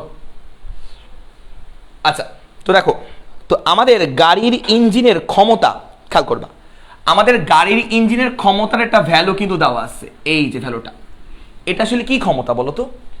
গাড়ির ইঞ্জিনের ক্ষমতার মান দেওয়া, তো ক্ষমতার যেই মানটা দেওয়া দেওয়া থাকবে গাড়ির গায়ে লেখা আছে, তো অ্যাকচুয়ালি এটা কিন্তু আমার ইনপুট ক্ষমতা, ইনপুট ক্ষমতা। তো অ্যাকচুয়ালি এটা কিন্তু আমার কি ক্ষমতা? ইনপুট ক্ষমতা, যেটা গাড়ির গায়ে লেখা থাকে এটা হচ্ছে আমার ইনপুট ক্ষমতা, যেটা গাড়ির গায়ে লেখা থাকে। দেখো এত হর্স পাওয়ার গাড়ির ক্ষমতা, তো আউটপুট ক্ষমতাটা কত? আউটপুট ক্ষমতাটা কি আমরা জানি? আউটপুট ক্ষমতা খেয়াল করবো তো, আউটপুট ক্ষমতা, তা আউটপুট ক্ষমতা কিন্তু আমরা জানি না, আউটপুট ক্ষমতা কিন্তু আমরা জানি না। তো আউটপুট ক্ষমতা তাহলে পি আউটপুট, একটু পি আউটপুটটা হিসাব করি, মানে গাড়িটা আউটপুট হিসেবে কতটুকু ক্ষমতা প্রদান করবে এটা আমরা এখান থেকে সিচুয়েশন থেকে বলতে পারবো। এটা কিন্তু আমার গাড়ির গায়ে লেখা, গাড়ির গায়ে এই ক্ষমতাটা লেখা আছে। তা আউটপুট ক্ষমতা কত এটা কিন্তু আমরা জানি না, বের করবো। তাহলে খেয়াল করবা আউটপুট ক্ষমতা, ক্ষমতা ইকুয়াল টু ডাব্লিউ বাই কি বলতো? ডাব্লিউ বাই টি, তাহলে এটা আমরা জানি। তাহলে অতএব পি আউটপুট, আচ্ছা 9-10 একটা জিনিস পড়ছিলাম মনে আছে, কৃত কাজ ইকুয়াল টু, খেয়াল করবা গাড়ির বেগ 0 থেকে 30 হয়েছে, বেগের পরিবর্তন হয়েছে, বেগের পরিবর্তন মানে গতিশক্তির পরিবর্তন। 9-10 পড়ছিলা কাজ শক্তি উপপাদ্য, 9-10 ছিল কৃত কাজ ইজ ইকুয়াল টু গতিশক্তির পরিবর্তন। তাহলে কৃত কাজ ইজ ইকুয়াল টু আমরা কি করতে পারি? আমরা জানি কৃত কাজ ইজ ইকুয়াল টু গতিশক্তির পরিবর্তন, 9-10 ছিল, যাকে আমরা বলতাম কাজ শক্তি উপপাদ্য। তাহলে কৃত কাজ ইকুয়াল টু কত? গতিশক্তির পরিবর্তন। নিচে আমার টাইম টি, টাইম টিটাই আমার বের করতে বলছে, টাইম টিটাই আমার বের করতে বলছে, টিটাই আমাদেরকে বের করতে বলছে। তাহলে খেয়াল করবো আস্তে আস্তে করে, তাহলে পি আউটপুট আমরা জানি না, পি আউটপুটের মান আমরা জানি না, তাহলে এখান থেকে গতিশক্তির পরিবর্তন, শেষ গতিশক্তি মাইনাস আদি গতিশক্তি, শেষ গতিশক্তি হচ্ছে আমার half M V square minus আদি গতিশক্তি আমার হাফ এম ইউ স্কোয়ার, এটা হচ্ছে গতিশক্তির পরিবর্তন, শেষ গতিশক্তি মাইনাস আদি গতিশক্তি divide by time, divide by হচ্ছে আমার টাইম, তো টাইম হচ্ছে আমার টি, এই যে টাইম হচ্ছে আমার কি বলতো? টাইম হচ্ছে আমার টি। তাহলে খেয়াল করবা আদি গতিশক্তি, আদি ইউ এর ভ্যালু কত? 0, ইউ এর ভ্যালু 0, তাহলে ইউ এর ভ্যালু 0 হলে আমার এই টার্মটা কত হয়ে যাবে? 0 হয়ে যাবে, এই টার্মটা বাদ চলে যাবে। তাহলে এই টার্মটা বাদ চলে গেলে আমার পি আউটপুট ইকুয়াল টু থাকবে হচ্ছে আউটপুট, সেটা হচ্ছে এম ভি স্কোয়ার বাই 2টি, এম ভি স্কোয়ার বাই কত বলতো? 2টি, এমন কিছু থাকবে, এম ভি স্কোয়ার বাই 2টি। এটা হচ্ছে আমার আউটপুট ক্ষমতার একটা ইকুয়েশন পেলাম, আউটপুট ক্ষমতা। ইনপুট ক্ষমতার মানই আমরা জানি, তাহলে আমরা এখান থেকে কর্মদক্ষতা থেকে বের করতে পারবো। তাহলে আমরা জানি কর্মদক্ষতা ইটা ইজ ইকুয়াল টু কি? কর্মদক্ষতা eta is equal to output by input, output ক্ষমতা ভাগ ইনপুট ক্ষমতা, এটাই হচ্ছে আমার কর্মদক্ষতা ইটা। তাহলে এখান থেকে খেয়াল করবা ইটার মান তুমি জানো, ইটার মান 0.9 ইজ ইকুয়াল টু, যেটার মান 0.9 ইজ ইকুয়াল টু আউটপুট ক্ষমতা, যেটা যেটা আমরা ক্যালকুলেশন করে বের করবো, ক্যালকুলেশন করে। আউটপুট ক্ষমতা হচ্ছে m V square by 2ic m V square, output ক্ষমতা লিখলাম। আর নিচে আমার ইনপুট ক্ষমতা, নিচে এই যে ইনপুট ক্ষমতার মান তুমি জানো, এই যে ইনপুট ক্ষমতার মান তুমি জানো, ইনপুট ক্ষমতার মান হচ্ছে তোমার 134.05 গুণ 746, তাহলে এটা হচ্ছে আমার ইনপুট ক্ষমতার মান। দেখো ইনপুট ক্ষমতার মান তুমি জানো, এই যে পি নটের মান মানে আউটপুট ক্ষমতার মান তুমি বসাইছো এম ভি স্কোয়ার বাই 2টি, আউটপুট ক্ষমতার এক্সপ্রেশন তুমি বসাইছো, বাদ বাকিগুলো তুমি জানো। তাহলে এখান থেকে গাড়ির ভর 1200 কেজি, গাড়ির ভর তো সবই তুমি জানো, এখান থেকে টি বের করতে পারবা। গাড়ির ভর এখানে ভি কত? ভি 30, তো এখান থেকে সবই তুমি জানো। কি করবা দেখো, ভি এর ভ্যালু 30 বসাবা, 30 মিটার পার সেকেন্ড বসাবা ভি এর ভ্যালু। তারপরে এম এর মান, এম হচ্ছে কেজি, কত কেজি? 1200 কেজি। তাহলে এম এর ভ্যালু 1200 বসাবা, এম এর ভ্যালু 1200 কেজি বসাবা, বাদ বাকিটুকু তুমি পারবা, সবই জানো। এখান থেকে টি এর ভ্যালু বের করতে পারো, টি এর ভ্যালু আসবে সেকেন্ডে, তো টি এর ভ্যালু সেকেন্ড এককে চলে আসবে, যার ফলে টি এর ভ্যালু বের করতে পারা মানে হচ্ছে অ্যান্সার বের করা। বলো বুঝতে পারছি কিনা? দেখো বুয়েটে, এটা বুয়েটের কত সহজ ম্যাথ, দেখো বুঝতে পারছি কিনা।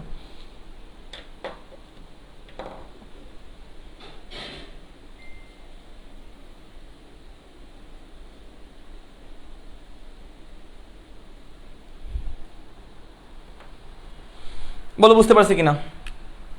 এটা আরো শর্টে করা যায়, বাট আমি বড় করে শেখালাম, সমস্যা কি, অত টাইম তো লাগে নেই, এটা বোঝা যায়, ফিল পাওয়া যায়, বুঝছো এটা? তাও এটা কত বড় করি না, চিত্র আঁকছে দেখে বড় লাগতেছে, ছোট লাইনই ছোটই করা যায়। তুমি তো ডিরেক্টলি এই লাইনটা লিখবা, এই দুটো লাইন তো লিখবা না, ডিরেক্টলি এই লাইন লিখবা, এই লাইন লিখবা, আর 4 লাইনে করা যায়। এইটা তো এমনি মানটান 4 লাইনে করা যায়, এই 4 লাইন লাগবে অ্যাকচুয়ালি, তোমার এই 4 লাইন লাগবে অ্যাকচুয়ালি, তোমার ম্যাথটা করতে এই 4 লাইন লাগবে বেসিক্যালি, এই যে এই 4 লাইন, এই 4 লাইন লাগবে। এগুলো তো এমনি দুষ্টামি করছি, দুষ্টামি করে এগুলোকে তুমি লিখবা নাকি খাতায় বসে বসে, এই কি কি দেওয়া আছে, কি কি মান দেওয়া আছে, হর্স পাওয়ার মান, এই যে হর্স পাওয়ার, এই সেই গুণ গুণ, এ তো এমনি মনে মনে করবা। 4 লাইনের ম্যাথ আসলে অ্যাকচুয়ালি।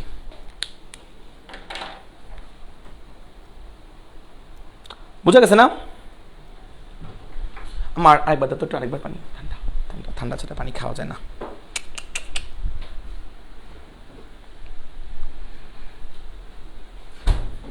লেখে নাও লেখে নাও লেখে নাও লেখে নাও দ্রুত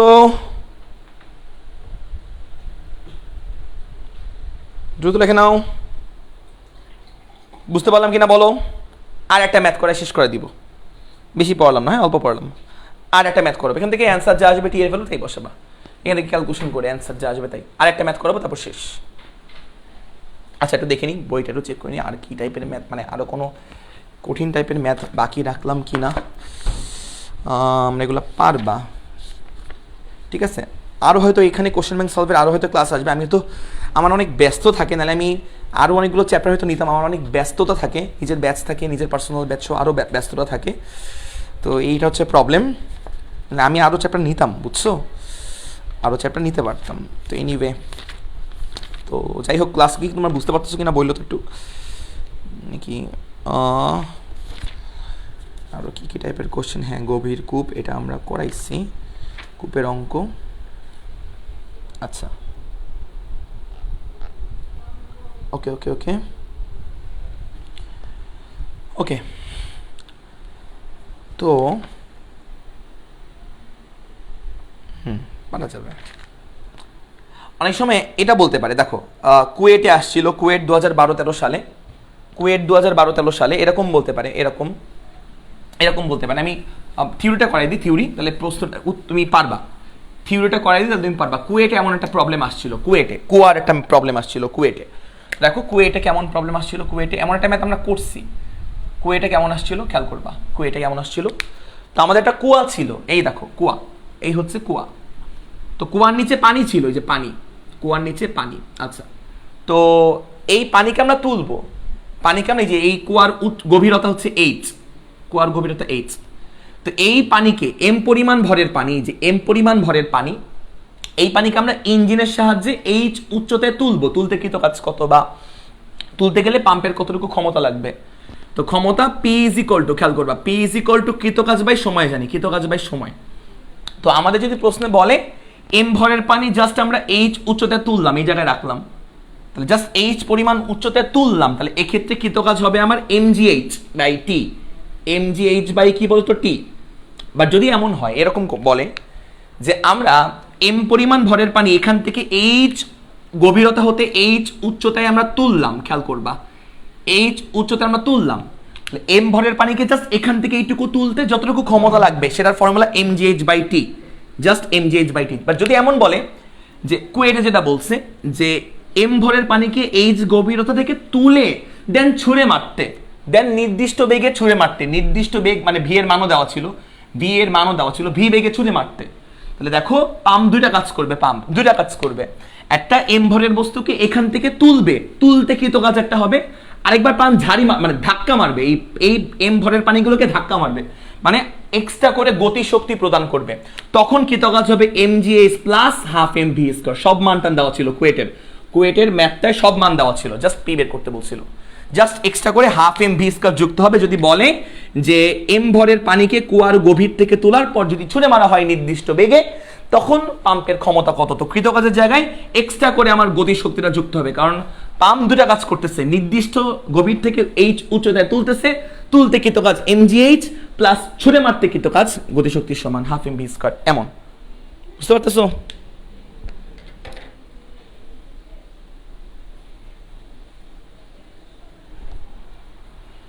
বুঝতে পারতেছো কিনা বলো? আর একটা ম্যাথ করাবো অ্যাটেন্ডেন্সের উপর বেস করে। অ্যাটেন্ডেন্স যদি কম থাকে যদি দেখি তাহলে আর করাবো না। দেখি মাত্র 28 জন দেখতেছো। আর একটা ম্যাথ কি করাবো বলো, তোমরা বলো।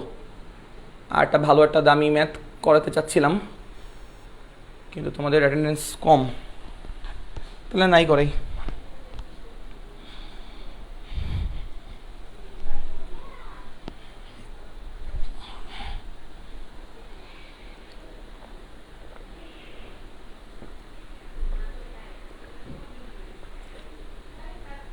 আচ্ছা তাহলে আর না করে, হ্যাঁ তাহলে আজকে ক্লাসটা এই পর্যন্তই। টিল দেন তোমরা ভালো থেকো, সুস্থ থেকো এবং আমার জন্য দোয়া করো। আল্লাহ হাফেজ।